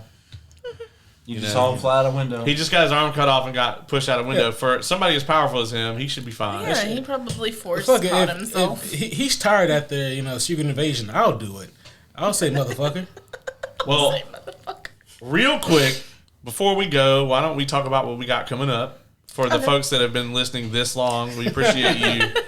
Loren, what you got coming up on the channel? I already kind of plugged it a little bit yesterday. Of course. One of your things you got coming up. So, one of the things I have coming up is that the Crochet Fairy and I are going live for the first time together to do a bit of a book club review on Yumi and the Nightmare Painter, and that is coming at the end of October. I will make sure to keep you posted on Coffee and Lore on the exact date once we have it like nailed down, but it's probably going to be a Sunday evening, and we're hoping to make this like a bi-monthly thing, and then maybe viewers will actually get involved and read the book and be able to discuss in the live. But obviously, for it being our first time, we just want you to join us and maybe chit-chat while we talk about the book. And we're really excited about it. It's also October, so all the spooky reads, all the monster romances, all the sentient romances. I got one where she has a relationship with her apartment door. It's all coming to Coffee and Lore this month. I think Ace. I think you reset Ace there for just a second. Come to find out the door's a mimic. On that note, though, I put out my Yumi review yesterday. I may have known they were going to do theirs and beaten them to the punch, so you can check that out on Entertainment Involved. Ace, what do you got coming up? Yes, there's quite a few things coming down the pipeline. There is Homies Trivia Part 2 coming up. Stop, I'm so excited. I'm going to roast these. Oh, He probably is. well, we gonna see. We gonna see. But besides that, very soon here, there will be a review of the latest Teenage Mutant Ninja Turtles movie coming out. Cowabunga. Dude, yeah. Do they say that in the movie? I think they dropped it one time. Mikey says it at the end. Yeah. We'll get there. We'll get there. I'm not going to be here for that, but I had to sit through the movie, so I'm just going to go ahead and tell y'all. I think it fucking sucked. Anyway. One thing that would definitely not suck, an episode that I'm really looking forward to, is a philosophy of villains review, and that's where I'm gonna talk about some of the greatest comic book villains, their philosophy, and maybe they have a little bit of credence, maybe not. And so I'm gonna break down those villains' points, like was Thanos really right? Well, where was he right about, and where did he go wrong? So with the likes of Thanos, Magneto, Killmonger, and a list of other villains, Joker, Two-Face, etc., I get to go down the list and talk about some of these villains and their philosophy and where they're right and maybe where they went wrong. So that's going to be a lot of fun as well. That sounds so dope. Oh, you're forgetting an episode, aren't you? Like, that you got coming up? Ooh, what do you have coming up, Ace? Yeah. Our Mistborn review. Yeah. Oh, so I was gonna wait for you to come back from vacation, though. Oh, right. Yeah. Of course. Yeah, just upcoming. Yeah. Yeah. Upcoming it is on the docket. Yeah. You know what I mean? Yeah. So we didn't specify we're on the docket yet. You know what I mean? But yeah, definitely the Mistborn review. I'm on my second read right now. And really, he's really. just getting those fine-tuned details down, guys. I've read Mistborn, so you know what? But I want in on that action. And, Caleb introduced me to the Cosmere, so he has to be here for that. Actually, we actually could all be. We could. 4-way Mistborn review. That would be awesome. Yeah. I'm down. I am all right. so free now. Assembled. It's on. It's on. That means you have to, read it for the second time and get those fine-tuned details down, Ace. I'm gonna have to read it for a third time. Still, do you have a favorite character yet?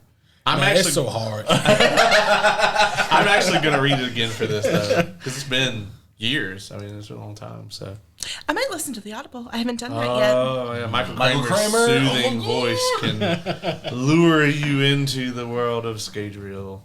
Oz, what you got coming up on Tavern Notice Board? All right, so I have I've actually talked to you two a little bit about this one-on-one, but I have this really fun thing inspired by the superhero homie. Homies Award or Homies Trivia? Homies Trivia. There we go. It's very much like that, except for it's going to be the Tavern Notice Board Battle Royale, where I'm going to flip the script and bring a few of my good friends onto the show, and they have to build an encounter for me and see how that works out. I'm still working on the details, but as soon as I get them all ironed out, I will make sure that gets aired. I'd love to see some D&D trivia too, man. Ooh. Start asking monster questions and different spell questions. Lore. I like being on this side of trivia. No, dog. Please explain to me the technically 9 schools of magic. I did a whole episode on them. You should go listen to it. Holy shit. It was a great episode. Who was on that one? Dylan. Yeah. That sounds like a Dylan episode. Oh yeah, it was like he inspired the episode, and I was like, dude, you got to be on here for it. It's like, okay. I haven't listened to the whole thing yet. Did you guys talk about chronology and all that? Yes, awesome. We did. Mm-hmm. Cool. Yeah, like what kind of critter would I be if I didn't actually talk about my favorite magic system? I mean, come on, that's true. Yeah, I mean, I didn't know if you kept it to the base 8 or not. So. No. I'm on an episode and we talk about dragons. Not the dragons. That's true. Not the Durgans. Yes. Durgans.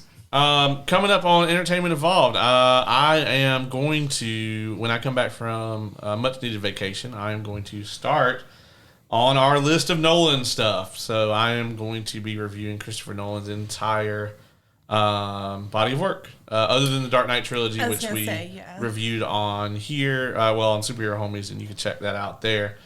I will be reaching out to probably everyone here for some assistance with that, and also some other guests. So that will be awesome. I'm really looking forward to it. I'm trying to get people who haven't seen the movie before. Brendan is going to come on and do Memento. We're not starting with that one. We're actually starting with... I was going to say, I might be an option then. I have not seen a lot of his work other than Dark Knight. So you haven't seen The Prestige then? No. Wow. Okay, well, you're slotted Blasphemy. This is the greatest movie ever made. It is a fantastic fucking movie. Oh, yeah. No, I think I am pretty Nolan's... did he do Dunkirk? Yeah. Okay, I've seen Dunkirk. Yeah. I unfortunately have to watch that again. Because, when we did the Oppenheimer review, we ranked all of his movies, and I'm going to start at the bottom and do it in that order. So it's Insomnia, Dunkirk, and then... Was it Rises after that? Did we put it that low? Yeah, it was Rises. So, so I'm not going to do that one, obviously. Right. Yeah, I didn't love. And then after that was Tenet. Tenet was pretty low because you got to have I haven't seen 7 master's degrees to begin to understand Tenet. And one of them has to be backwards. Right. I'd spoil it for you, but I don't know what the fuck happened. Right. I've seen it twice. So... I feel like I have to watch this movie just to see what the fuck is going on. I liked it. I just can't tell you anything about it. Yeah, same thing. Like I really think I enjoyed that movie. I have no idea. Maybe it's just subconsciously just putting it's like you like this movie, but there's nothing actually about it. I went into the theater and things came up on the screen, and John David Washington was there, and fucking what's his name, Robert Pattinson was there, and I liked both of them. Yeah. And I stared at the screen for a while, and then the credits rolled, and then I left. I enjoyed myself. It's like that thing with the records where it's telling you like this subliminal messaging. Yeah, layered. I just can't tell you anything that happened. I don't understand anything about what I watched. I just know I liked it. Right. I feel like I need to go watch this movie now, right? just to experience this. However, I am also going to be watching fucking season 2 of Wheel of Time, and I'm probably just going to do one episode talking about that. And at some point, I'm going to fucking end up talking about Rings of Power. We should review Gen V for your show. Oh, for sure. As well. Yeah. That's something that's also going to be on the docket for me. I love the Boys Universe. Oh, I forgot to plug this. Yeah, also coming up really soon, I have the honor and the privilege to talk to 2 co-writers who have actually written a book. They're 2 clinical psychologists who have written a book on the boys. And that's crazy cool. Yeah. Matt and Lynn, they will be on the podcast. I'll be interviewing them here in a couple of weeks, so I'm really looking forward to doing that. Their book so far is really, really fun and fantastic as well. So to get a view of the boys from that kind of crazy psychological angle, and like just getting more of a understanding as like what would the world be like if there were an evil Superman or something along those lines, is really fascinating. So be looking for that. That's going to be a lot of fun. That is sounds fun. Well, folks, check out all of that shit that we just mentioned. And we've been at this for a minute, so this has been Podcast Assemble.